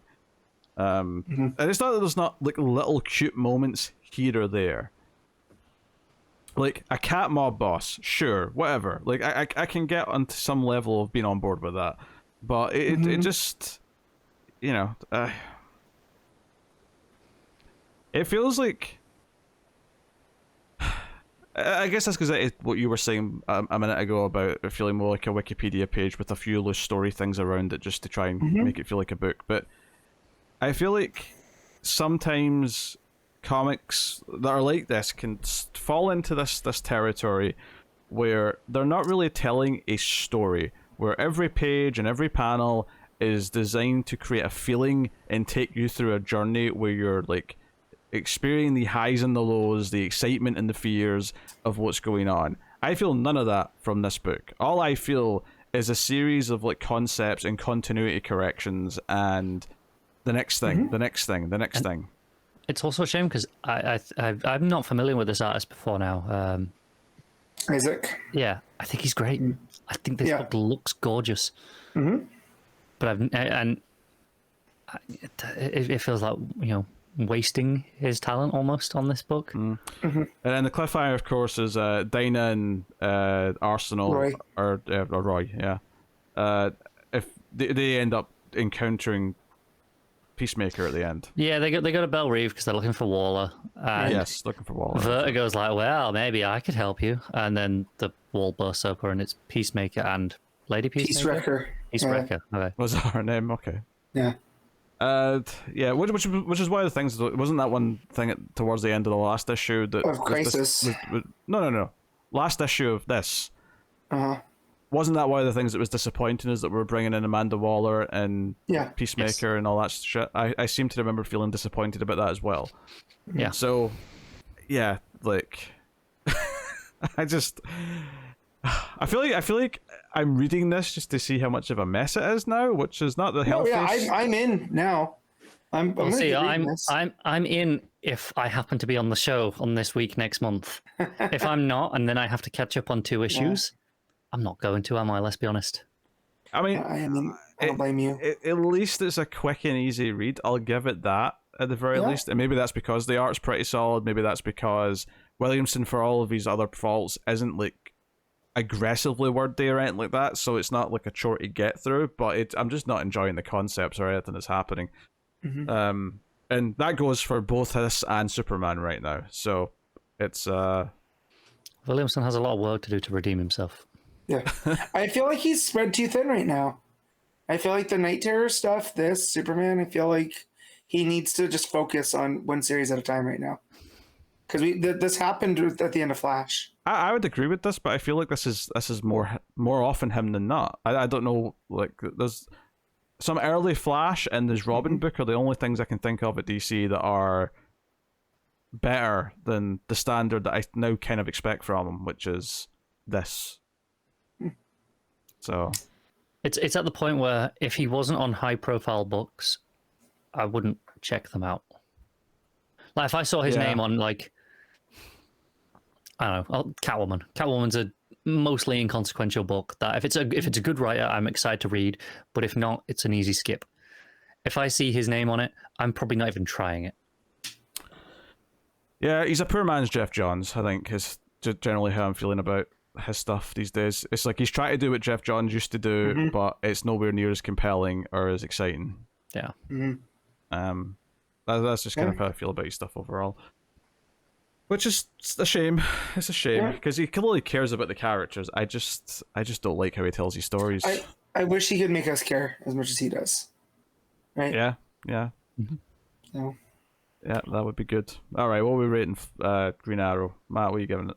I'm giving this a 6. Connor? Wildly too high. For me, this book is awful because it's not a book. It's a Wikipedia entry with some nice art, which gets it a 3.5. I'll go 5. It's just really... I just think it's really mediocre and in the middle and just kind of... You know? It's got a lot of love and art put into it, but it's not got the storytelling to back it up. Alright, that's Green Arrow. Just Society of America, issue 4. Geoff Johns writing with Mikel and Jerry Ordway on the art. So, we know that Degaton is hunting the JSA through time, killing them in the future, working his way back. The present day JSA is kind of the last line of defense before he goes back to the originals and wipes them out. And so we deal with that. The cliffhanger last issue was him showing up at the GSA headquarters. We don't start with that. We start with Xanadu try to look into what's going on, and we get some teases for the future here, where she kind of freaks out, and we get these yellow kind of, I don't know if they call them speech bubbles necessarily, but clearly they're hearing a voice coming from the magic at the very least. The prophecies, if you will. Yeah. So it says, beware Eclipso is within. It says, only the Green Lantern can save the Red Lantern. The Sandman's Nightmare will wear his mask. Jay Garrick will find joy again, and do not trust the Witch Girl. These are clearly all seeds for stuff that's going to happen later. And we get a couple of them in this issue, as far as Eclipso and as far as the Witch Girl. Those are threads I picked up on. So that was cool. I like Xanadu being like, you're looking into the snow globes, not quite like looking into one of her crystal balls. But it's similar enough. Like there's this energy to it that's different. So I do like what Johns is setting up there for magic-wise. Actually, I love, before we get to the fight scene, there's the title page for this, which shows you, like, the GSA all dead. And it's got these two quotes at the bottom, and they really made me laugh. Yeah. So there's a quote that says, if you fell down yesterday, stand up today, H.G. Wells. Right, nice, inspirational quote. Right. It's basically, why do we fall down, Master Wayne, to learn us to pick ourselves back up, right? It's basically that. From the guy that wrote The Time Machine, right? Which some consider the first sci-fi story. So it was definitely Frankenstein, but sure. Yeah, I was going to say, they were wrong to consider the first sci-fi story. Yeah. First time travel story, maybe. First time travels, yeah, sure, but not for science fiction. So there's that quote, and then right next to it is, if you fell down yesterday, go back in time and kill everyone who made you fall, Degaton. I thought that was quite funny. No, it is. It made me laugh too, because, I got a good chuckle. John's having a little bit of fun with that. Yeah, so Degaton's there, the GSA all fight him, and he's wiping the floor. He's got kryptonite ready for Power Girl. He's got stuff ready for all the other members. And the thing here that I really like, and this actually made me think of something from season 3 of Fringe, of all things. God, I thought you were going to say Buffy, and I was going to scream. No. Finally, Matt is on my level. If I think of a good Buffy reference, don't worry, Matt. I'll be the first to... Because I was when you said season 3, I'm like, what is this thinking of? But then when you said Fringe, I had a sigh of relief. So, go ahead. Okay. So there's this idea that Degaton, because he's from the future, can predict everything they're going to do, because he's already kind of knows how it's going to play out. But because Helena's not meant to be here, she's unpredictable. So she actually ends up shooting his finger off with her crossbow, which is nasty, it's lovely, it's great. And that turns out to be why he keeps killing Dr. Fates first, is because the helmet kind of makes Dr. Fate unpredictable. So he always kills them first and then takes care of the rest, where he can predict their every move. So, but this idea that Helena is even more dangerous because she's actually out of time and therefore cannot be predicted. I actually really like that as a concept. I was having fun with that. Obviously, the art in this big fight scene is really cool. So Khalid fires at him with Dr. Fate powers and sends him back through time, which sends Degaton to... Well, I was going to say it's the future. It's not actually the future. It's 1947. But the reason why I thought it was the future is because he goes to an older version of himself who's now pissed at him for failing. And he's like, look, I've not got a finger anymore. I'm missing a finger because of you. Yeah. Kind of reminds me of old Biff a little bit. A little bit of that. Yeah. A little bit of that. Tell him about the manure on his car. I thought this was like a nice strike back to like sort of say, okay, they're not completely helpless. Degaton's not completely all powerful and like unbeatable. Yeah. Well, and I like too because they bring up that he made a deal with the Lord of Chaos or the Lords of Chaos that now he's like an anomaly, so he doesn't exist, but he does exist, making him not an anomaly. What's the word they use? Paradox. A paradox. There we go. So he's like this living paradox, and his presence alone changes things, which I do like. And it makes Degaton, out of just basically just a Nazi villain, he's a paradoxic Nazi villain. So and it sets up that they're going to go after Khalid or they're not going to focus on Khalid because while they usually go for Dr. Fate first, because he's this young, inexperienced Dr. Fate, they think he'll be easy to deal with. So Helena's the bigger problem. So they're plotting and planning. We get a scene with Helena and Power Girl where Power Girl tries to bond a little bit with her. I actually like this little bit of dialogue where Power Girl brings up her parents and says, "Hey, does Batman ever smile?" or something like that, and Helena actually gets kind of pissed. She's like, "Of course he smiles. It'd be ridiculous." And it made me laugh though, because they are she looks kind of like. She looks kind of like pissed, but she looks like she's Batman for a second, where she's sort of skilling at her, and I just thought that was quite funny. And I feel like Power Girl got a charge out of that. Like some of her father came out of her when that was challenged. So I thought that was fun. You got Midnight and Young Wildcat working on stuff. She's taking Lazarus pills as Wildcat, so I'm sure that'll come up in a big way. But and it's because she's got Eclipso. She's trying to keep Eclipso at bay. Yeah.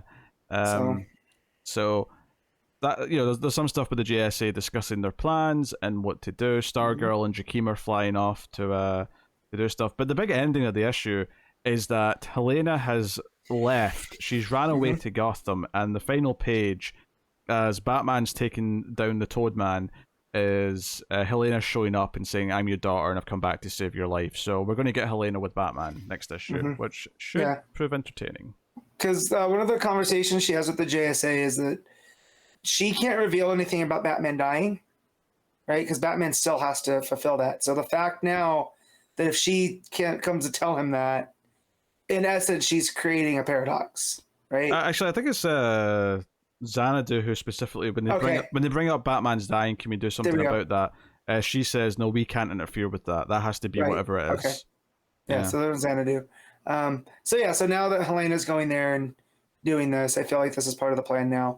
Basically, like, she is smart writing, because in that scene, she specifically says, "We can't interfere with the course of destiny and Batman dying." Right. So the end of the issue being Helena going to see Batman when she's not supposed to has meaning to us, the reader, because we're like, oh shit, she's breaking the rule that was just established. Right. So, simple enough. Well, and then on top of all that too is that the fact that Degaton was able to counter all of the heavy hitters, but not Helena, because she's out of time and all of that.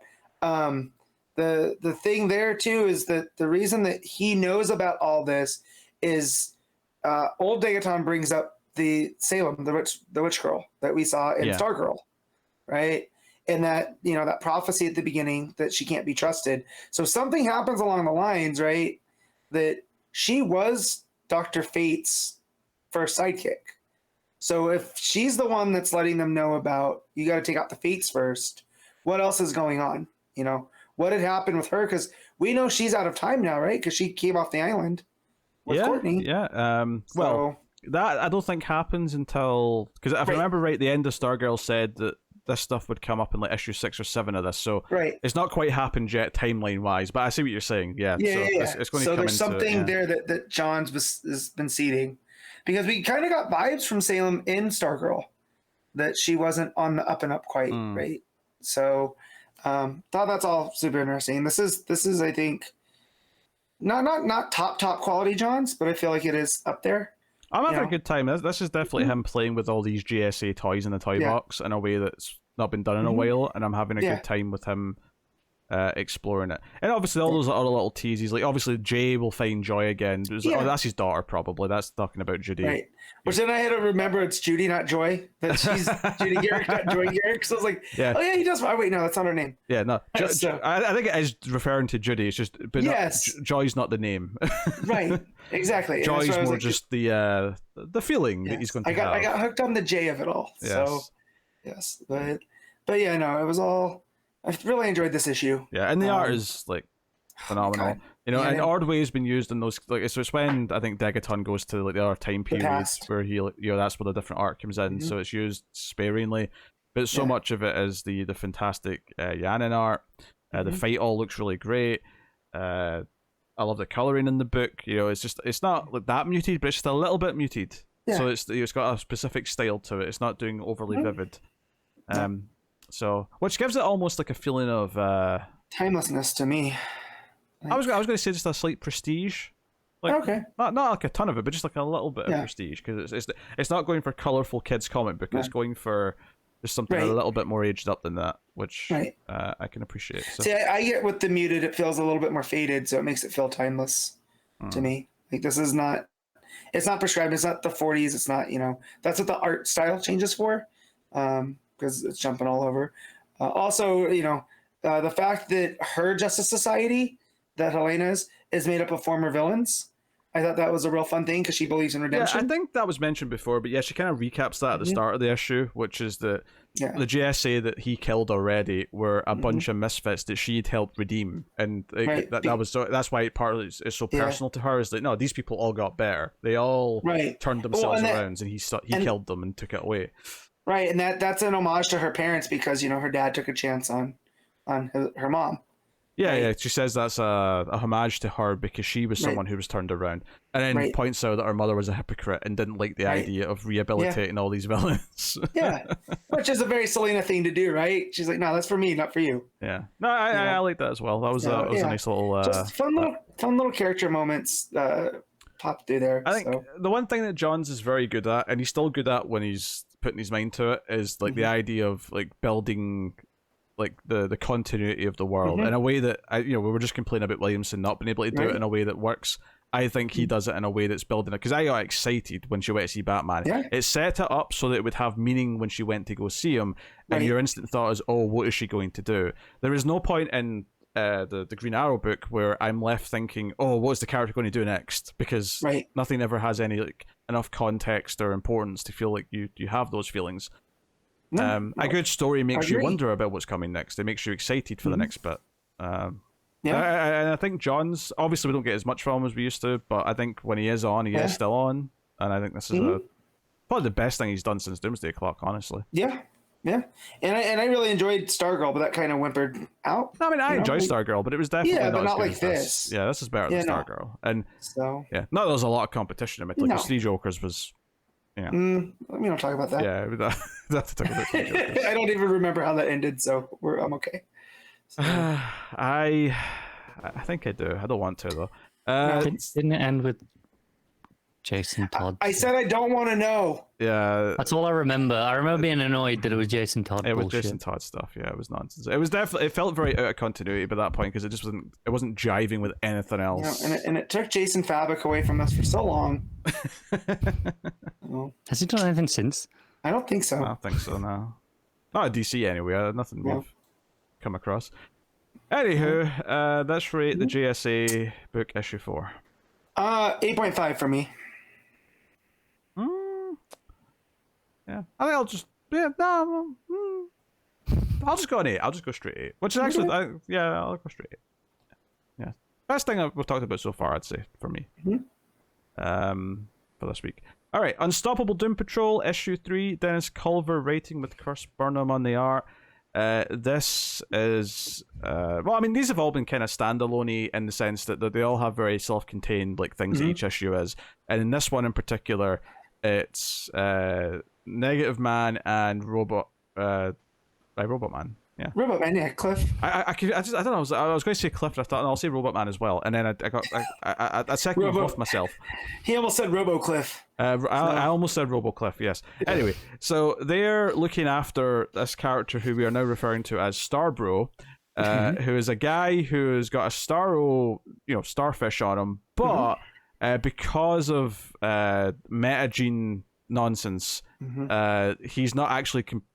Seemingly is not taking control the way people normally are. He's kind of fused into a new kind of thing. So he's Starbro. And I thought it was interesting having Larry. I'm second guessing now if I should call him Larry, but it seems like he's going by Larry again now. Yeah. But he brings up sort of when the name was changed in the past, when they were fused into a Negative Woman and wanting to have the different name, and how Cliff wasn't very good at switching there. It kind of pulls him up on it. I thought it was an interesting little look back at history. I liked it. And it shows too that Cliff is, for his faults, he will learn and he'll adjust. Eventually. Right? Yeah, so... Maybe this will come out as a solid map, but I feel like Cliff is such a comic book version of you. Like, sometimes. Loud and quick to react, but then when he's actually told what's going on, he'll actually think about it and go, you know what? Now that I'm thinking about it... Are you calling me the Brendan Fraser of the show? Because I'll take that. You are the whale of this show, Matt. I agree. Fine by me. That means I get nominated. Can you pull the pose? Because there's only that one picture. I don't know the pose. I didn't see the movie. You don't need to see the movie. There's only one shot from that movie. It's one that every article has used. Yes. I mean, he's just kind of sitting there looking sad, to be honest. Yeah. But it's I'm not sad right now. I'm talking to my friends. One of them just insulted me, but also complimented me. So, welcome to my life. No, it's just I don't know. I got some Matt vibes from. You know what? We get Cliff and Guy Gardner. I can roll. That's with true. it. Guy Gardner's also here. I did think it was a little weird how Guy and Kyle are so against Starbro. They're like, nope, take him in. No, under no conditions. When we run around with the Justice League with like Jaro, like with Jaro, neither of them were on that team though. But they know about this. They know that he helped, and it kind of proved that maybe there are Starro adjacent acceptances. I mean, this is maybe a fair little nitpick. I think the Green Lanterns in this issue, like I think it does a good job of making. I think it's a really interesting point that they have that debate in the car because they're driving and two Green Lanterns, Guy and Kyle are flying overhead, and we have that conversation about using the name that he wants to be called, right? And it's a nice little thing for the modern world. But right after that conversation, you just hear Guy like yell Starbro's a stupid name at him, and it was a very like on point little moment for Guy to just be a dick about it. And not that he heard that conversation, but it still felt right in the context. No, because that's who he is, right? He's not gonna diverge, right? Yeah. And that I would say is the difference between kind of the harder edge of Cliff, hanging out with the Doom Patrol and learning to accept people who are there, and then Guy Gardner, who's just gonna guy things up, right? Yeah. He can be friends with Arkillo, right? But the Starro wants to be called Starbro, and he's like, that doesn't work for me. Yeah. Although I did like that Guy brings up that he was there watching the painting back in the old Doom Patrol story when the fight to save the world was happening inside Paris, inside the painting. Basically, I'm not going to explain that now. Go read Grant Morrison's Doom Patrol to understand it. Him with the old bowl cut. Yes, maybe that's coming back. I took that as something that had happened, and it feels like a Morrison thing, right? Yes. So not knowing if it was an actual that's an early Morrison story where Paris gets sucked into a painting and the Doom Patrol have to go in and save it. Right. So it's the whole thing. But I thought it was really neat that immediately it was like a sort of good comedy beat where Guy immediately just says something that goes against what the entire conversation just was a second ago.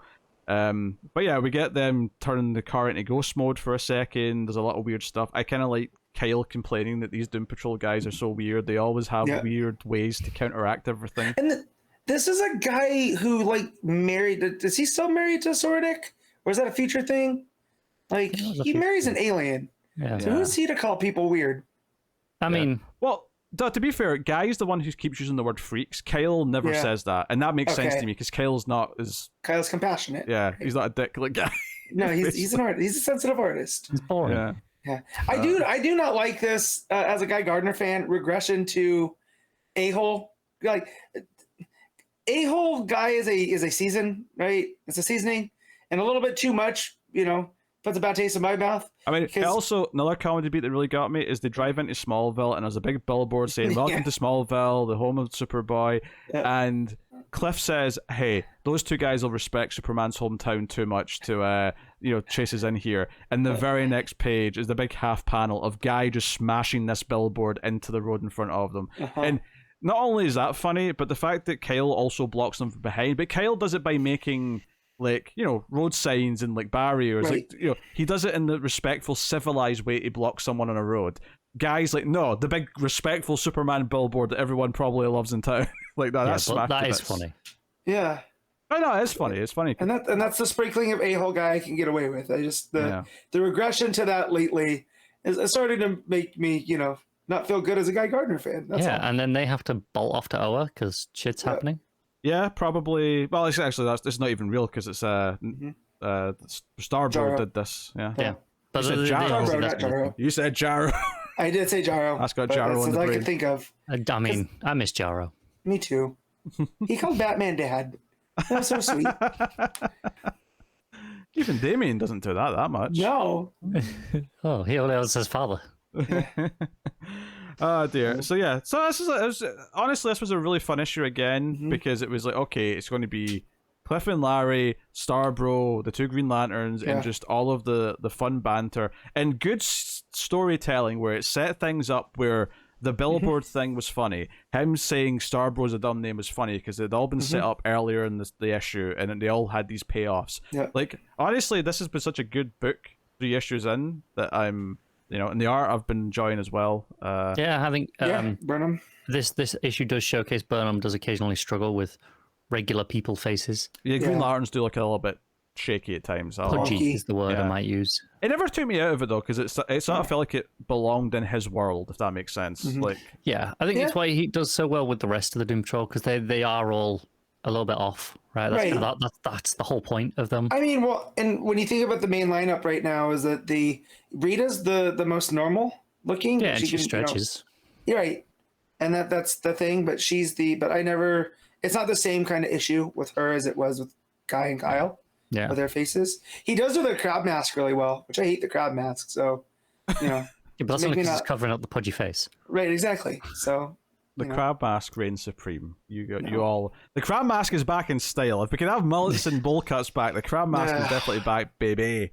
No, that crab mask is never coming back in style. No, so there's a little tease at the end about where we're going next. Which I have to admit, I didn't quite. I don't know this tease, or I don't get what it is. If so.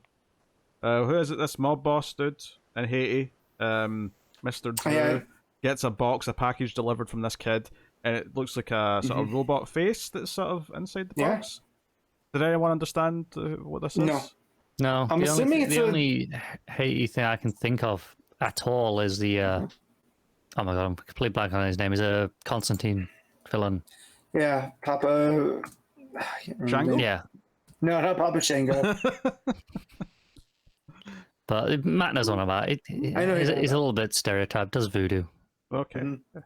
But yeah. I was wondering, am I being an idiot and not getting this reference? Is this like a deep Doom Patrol reference that maybe I just don't know? What I'm looking up right now for Doom Patrol villains, because the face of the ape thing, I feel like I know. Yeah, it's like a robotic ape face, basically. Yeah. But it's damaged. That's what it looks like. Because it's not the brain of Monsieur Mala, right? No, we've already seen them. Right, we've already seen them, because that's what it made me think of, though. But, nothing's coming up when I put that in. I just get the Brotherhood of Evil with all of them, and we saw Immortus in them. So, also, I do like that we cut to the rest of the Doom Patrol fighting Animal, Vegetable, Mineral Man. Oh, yeah, it's just a one-page thing where they're fighting this much. It's like, they've fought before. They got it under control, and it does not look particularly under control. No, it looks like chaos. But that's Doom Patrol in a nutshell, I think. Well, I love the new guy. The new guy is like, what are we doing? You know, like, and the look on his face was... The young furry kid, or Beast Girl, whatever. Beast Girl. Yeah, she's like just upside down, be like, like, they're all... Like, I feel like the two most veteran members, other than Rita, are off doing this other thing on their own. So Rita's there, like, wrangling all the new members. That, like, they've just trusted her to, like, take care of the kids, basically. Literal or otherwise. So, I don't know. It's funny. I don't know. I think the book's charming. It's got a lot of humor that fits Doom Patrol well. It's hitting the weird stuff, but it's also hitting the heart of Doom Patrol, which I like. I think it's the best thing about Doom Patrol is it always has this heart to it about, no, we're misfits, but we can care for each other and we can find our place. You know, that always should be a part of Doom Patrol. And I think this book so far has done a really good job with that. It is. And I know, obviously, they called this one, Fast and the Nebulous, this issue, because it is a car chase, to be fair. It's a car, yeah, that's what they're going for. But the credits title page, where it's like hyper stylized, it's kind of like this noir shot of them, like, the car going through with all the big figures over it. That page is absolutely gorgeous. Yeah, no. It all looks very good. It's all very inky, thick lines. The blacks and the oranges really just kind of really blend nicely. Yeah. No, it's a very good looking book. And, I really liked it. This book's been a standout. I'm sad it's only a mini series. I hope it gets enough buzz to get some more afterwards in some form. Well, it's a sequel mini series or turns into an ongoing, whatever it may be. Season 2. Yeah, season 2. Why not? Yeah. All right, Matt. What are you giving Doom Patrol or Unstoppable Doom Patrol issue 3? Oh, I'm gonna throw in an 8.5. Car? I'm gonna give it an 8. I was thinking of the 8.5. I'm gonna go with the 8. Yeah, I go the 8.5. I really liked it. I think there's maybe a slight critique of the Green Lanterns being so hell bent on getting this Starro thing, but I think that's maybe your only nitpick that you could probably levy at it. So, no, good stuff. City Boy issue 1, Greg Pak writing with Minkyu Jung on the art. This is our third of these We Are Legends books. There's one left after this, I think. And this is the character who can like sort of connect to the city and see where things are and like see the history of the city that was set up in one of those Lazarus Planet one shots. And much like the Vigil, I'm going to compliment this right away for actually being an issue 1 that feels like you can jump in this without having read those prior things. That was a problem that the first book we got, which one was that? Spirit World. Spirit World. I never read the previous stuff. I didn't have a problem when I read Spirit World. I didn't feel like I was missing lots. No, although that one felt like a issue 0, even though it was only a couple pages.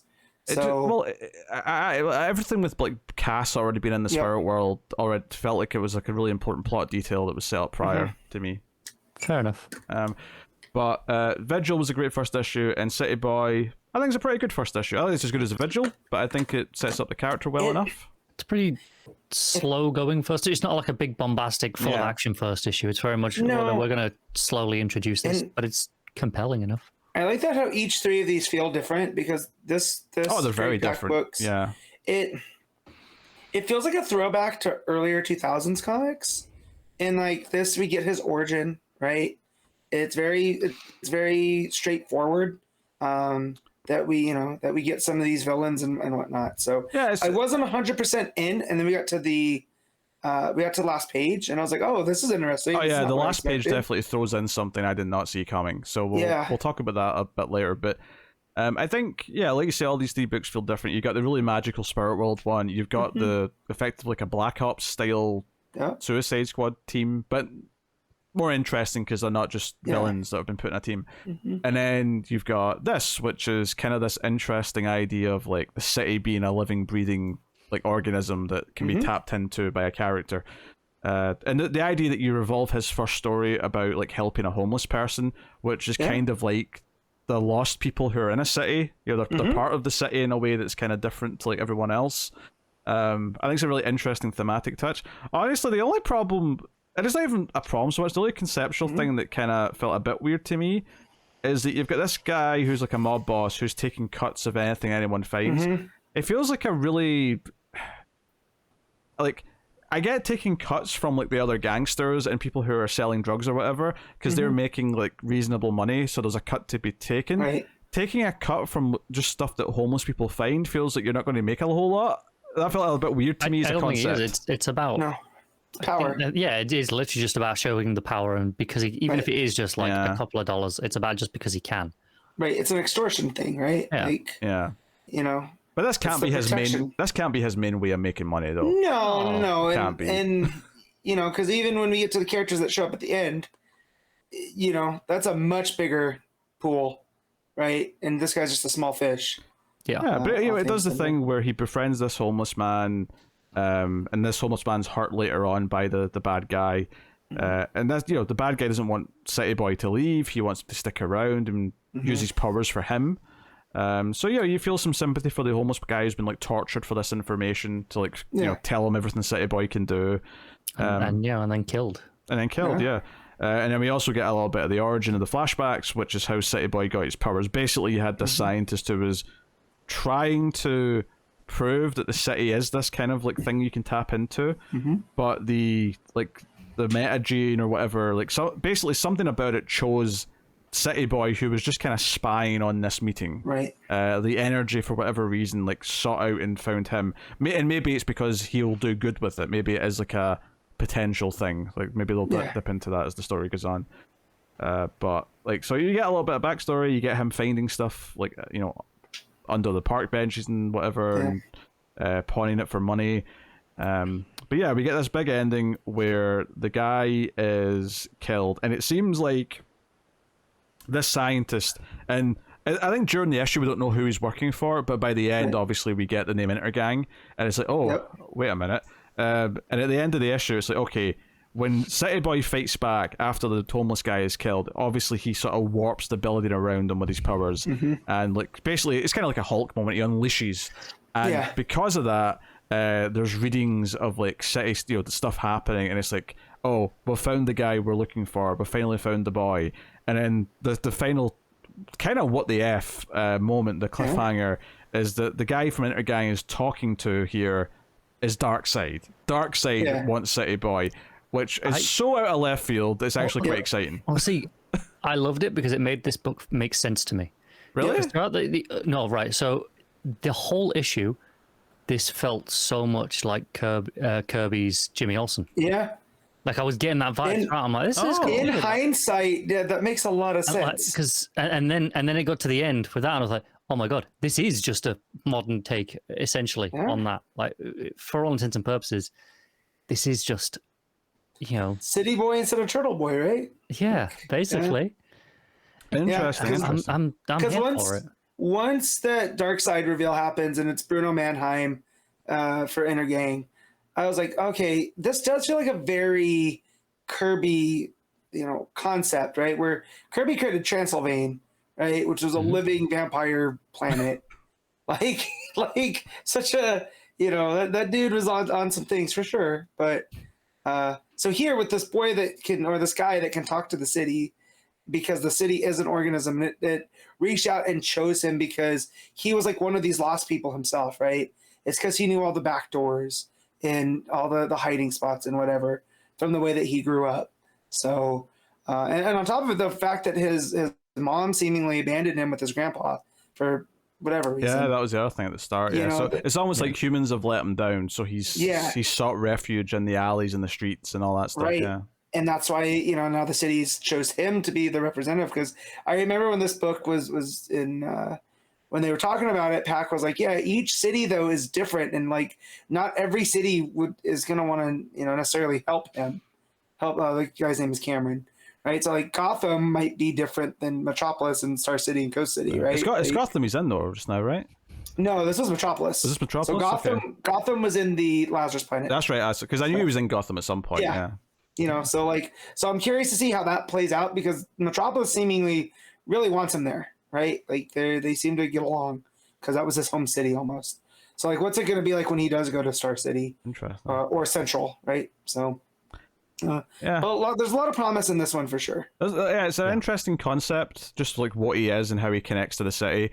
And then you bring in the Darkseid looking for him stuff. It's like, okay, where are we going with that? That's quite fascinating. Yeah. I think the Vigil was such an exceptional first issue. This was never this had a tall order like going up against it, but it's still really solid. It says it makes you care about the character. He cares about the homeless guy who's been killed. So you're like, okay, he's got a heroic backbone. Even if it's not on the surface right away. He's a good dude. Yeah. He's got that coming across for him. So yeah, and I think the book looks solid.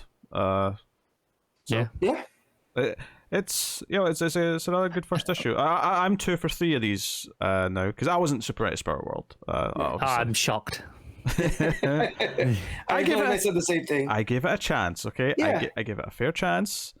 I think you were probably never really the target market for that book, right? That's fair, but it's the sort of thing where it can still work for me if you just tell the story in a way that appeals to me. It just really didn't.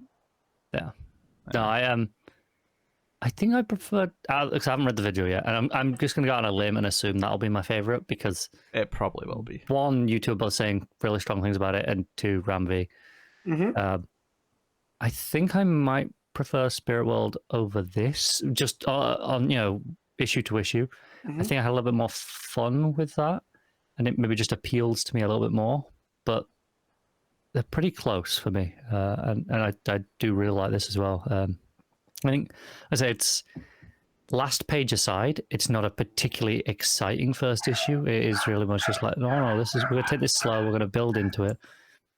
But I think I like that approach, as opposed to just, right, here's 12 pages of action because we have to get your attention on a first issue. It's funny you're saying that, because that's exactly one of the thing I didn't like about Spirit World, is that it threw too many of these concepts like Like, there were so many moments in Spirit World where I would have liked probably if like the entire issue was just that scene building up to the spooky thing happening or the supernatural thing happening. I like a slower pace that makes all of it feel like each individual thing that's happening magically is a bigger deal. So here, I like that it sort of builds up and it's just like, you know, he's tempted to use his powers properly. You know, he's like, oh no, but I'm holding them back. And then at the end of the issue, of course, when he's motivated and he's angry, it finally comes out. Yeah. So, and then you throw Darkseid into gang in there, and you're like, Darkseid is here. Yeah. You got to pause after the is just to get the cadence right. Yeah, it's fun. Yeah, solid. Like I say, all these new books coming out of Donna DC. I don't even know if these 4 count as Donna DC, but I'm effectively counting them as a subdivision of it. I'm pretty sure they all do. Surely they probably have the banner. Yeah, it has the Donna DC banner on it. So, all right, Matt, what are you rating City Boy issue 1? I'm going to 7.5. All right, Connor. Yeah, I'll probably agree with the 7.5. Yeah, I think I'm kind of in that realm. I'll say 7.5 too. I think I'll agree with that. So there you go. That is the books we read this week. That'll take us out of the part of the show. We pick our favorites of the week, favorite panel / moment, favorite cover, favorite art, and our top 5 books. So, Matt, what was your panel / moment of the week? I did like the reveal of Metallo's sister in action. That was nice. However, and also there was one in Doom Patrol that I enjoyed. But I'm going to go from Nightwing, and it's going to be when Trigon shows up and, you know, talks to Neron and just completely obliterates him verbally. That was real fun. Not a surprise, I have to say. Nope. Connor? I'm just going to go with that final panel in City Boy, just because it recontextualized everything, and it was kind of cool. Sure.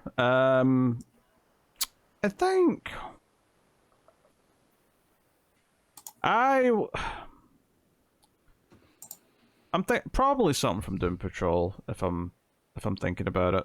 That said though, I do kind of like some of the moments in JSA, but I'll go with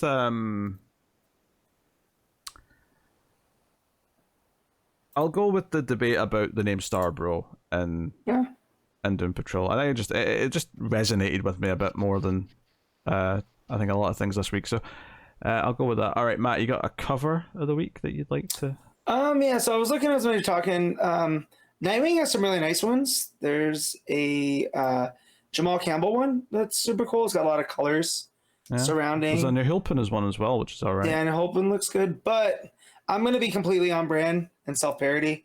That there's a Tulaski Action Comics cover that's got Connor and John lifting weights. And like, come on. So that's going to be mine. That's fair. Connor? Yeah, I'm surprisingly not feeling most of the covers this week. There's just not a lot grabbing me. So I'm going to go with the Janin cover for Doom Patrol, which is just guy punching out Robot Man. That was a second one, but I feel it should have been the opposite, right? Yes. Yeah, but then you'd have the one punch jokes. Right. Yeah. I actually like the Dennis Culver cover for Doom Patrol. It's just Robot Man's head. Oh, I do like that one as well. Yeah. It's just it's just simple and all the scratches. I think that it's a foil cover, so I bet that'll look really good. Like with the foil. There's a Paquette cover for JSA, which is just Wildcat, which I think looks kind of neat. My pick is probably, and this has been kind of consistent, is the regular action cover. I've been really digging the covers on those recently. It's got that kind of textured painting feel to it. It's Metallo, that's kind of neat. This is not maybe the best one that they've done, but I don't think nothing stuck out to me from the other books this week to really be competition for me. I don't think so. I'm going to go with that. And you meant Cyborg Superman, right? I was going to say, there was no Metallo. Oh, did I say Metallo? Sorry, yeah, Cyborg Superman. Sorry. Okay. Cyborg Superman, Metallo, Eradicator, they all just kind of start to blur together. I'm just making sure that's what you meant, and I didn't miss a Metallo cover. No, so. You're right. That was a good correction. Okay, so art of the week. Matt. Oh, so we're not doing the round robin this week. All right, so Doom Patrol's real close, but the pudgy faces, right? More very good for Nightwing. I like Sandoval for action, but Janin for Justice Society. It's just you know, and yeah, we already talked about it. So and a little bit of Jerry Ordway as well. Yep, a little Ordway. Connor. So. Well, seeing as I'm not reading the JSA book right now and haven't, no, intentionally, I just haven't actually started it, and it's kind of stacking up every time I come to go. Oh, I got to read like 4 issues of that. I'll leave it for next time and just keep not getting around to it. So I don't have Janin in the competition here. It's never going to get anything else, so I'm going to give it to Green Arrow because it's the one thing that book has going for it. So yeah. I really like Burnham's Heart on Doom Patrol. Travis Moore on Nightwing's great. Which I'm just deciding if I want to. I'm basically deciding between Travis Moore for Nightwing or if I'm agreeing with Matt and going JSA. I think I am. I think Janin's art's just so pretty that it's hard to say otherwise. But I think Burnham, Moore, and Janin with Ordway are the 3 that stuck out to me the most this week. All right. Ranking your top 5. On you go, Matt. All right, so number 1 is going to be just Society, 2 Doom Patrol, 3 Nightwing, 4 Action Comics, and then like 5 is something that I have yet to read from this week. Oh no, it'd be City Boy. Duh. There you go. I was going to make a Green Arrow joke, but City Boy was sitting right there. So there you go. Yeah. You read 6 books, so just take out Green Arrow and rank the rest. That's how bad I wanted to forget Green Arrow. So. All right, Connor. Yes, I'll go with Doom Patrol and then City Boy, and then Nightwing, then Action. If you've got to say Green Arrow. No. we have the same joke going, except I had 6 books. So. Yeah. My number 1 is Unstoppable Doom Patrol. Number 2 is Justice Society of America. Number 3 is Nightwing. Number 4, City Boy. Then Action Comics. Yeah. And Green Arrow can go and get effed, basically. So, there you go. That is our thoughts on this week's DC books. I will tell you what's coming next week from DC Comics as soon as I filter, because all the Marvel books are there. So, here's the list. Make sure you note all these down. So, this is Detective Comics 1072. You got the Power Girls Special, Issue 1. You got DC Pride 2023 Issue 1. And you've got Suicide Squad Kill Arkham Asylum Issue 1, which is that tying into the video game? It is a tie into the game. It's, because I clicked on it, I didn't know. It was written by John Layman, and I remember enjoying his detective stuff that he did. The game that was supposed to be coming out like this month and is now not coming out until sometime, February next year, I think? Basically, they can put out a 6-issue mini of this and just about finish it. I don't even know if this is meant to be a 6-issue mini, if it's just a one-shot. I don't know. One of 5. So what they can do is they can put an issue out every other month, and it'll be kind of close to when the game comes out. If it doesn't get delayed again. Yeah, there is that. Yeah, the game looked like shit. So, can't say I'm particularly thrilled about the idea of that. So, yeah, Detective and DC Pride. I don't know if you want to read the Power Girl special, Matt. Yeah, that's continuing the Power Girl backup, and it's got the setup for the Fire and Ice. So yeah, and it has a Chila Lotte cover, but I just clicked on it and it's 1 in 25. So probably won't be. There's 3 books. One of them is a big special though, which will take a chunk of time, which is nice. I mean, at the very least, the DC Pride book is going to get complete attention because there's nothing else out. So I'm just looking at who's actually writing it. Morrison's got a story in it. That's cool. Hey. Leah Williams. I feel like I've read a few things from her recently. I mean, Christopher Cantwell. Power Girl. Yeah, but like other than that, I feel like I've read a few things. Christopher Cantwell's been doing a lot of stuff at Marvel lately, but I have been enjoying what I've read. I really liked his Iron Man run. Nadia Shamas did Detective, or the backups in Detective that they did. I feel like you're wanting confirmation here. It was around the time of the Tower, maybe just after. That sounds plausible. Yeah, I also read their graphic novel Squire, which was fantastic. And then you got Nicole Maines, which means there's probably a Dreamer story in there, right? Yeah, it's a 5-page preview of Dreamer's young adult debut. So, Shocking. Yeah. Very good. Yeah. So, yeah, we'll see how that is. I don't like the cover for it. I'll say that much.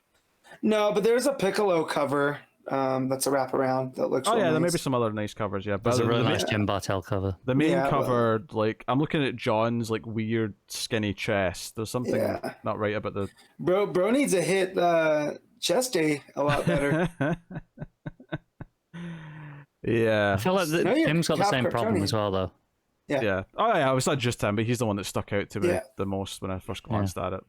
They've all got kind of that look to them, which is a shame. All right. Oh yeah, the Jen Bartel's is a bait one. Yeah, of course Matt's into it. It was a great cover. So yeah. Actually, I really like the 1 in 50 version of it with the purple background even more. Yep. All right, Mark can be a dirty old man. It's fine. I'm not. I like Poison Ivy. What do you want? The heart likes what it likes. It's not your heart that I'm questioning right now, Matt. So there you go. That's what's coming next week. Let us know what you thought of this week's comics, and the comments are on the Twitters at DC Comics Podcast. And of course, you can support all the content by going over to patreon.com/MailFuzzTV and maybe even getting slight early access to the show. I heard a thing there. Did someone start playing music or something? No. Someone's home. Okay. So that's the squeaky stairs. So loud wife is loud. Oh my god, that's my marriage in a nutshell. So yeah, go to Patreon. You can get the show a little bit early, and help support the content and help keep the podcast coming. But that is the show. That has been the episode. Thank you very much for joining us. We always appreciate it. Join us for a late 5th week. We'll have some shenanigans, I'm sure, to pep up the proceedings. Some Patreon books, maybe. I'll probably, no doubt, do at least one Patreon book, yeah. So thank you very much for joining us. We always appreciate it. Keep reading DC Comics. And remember to never get lost in the Speed Force.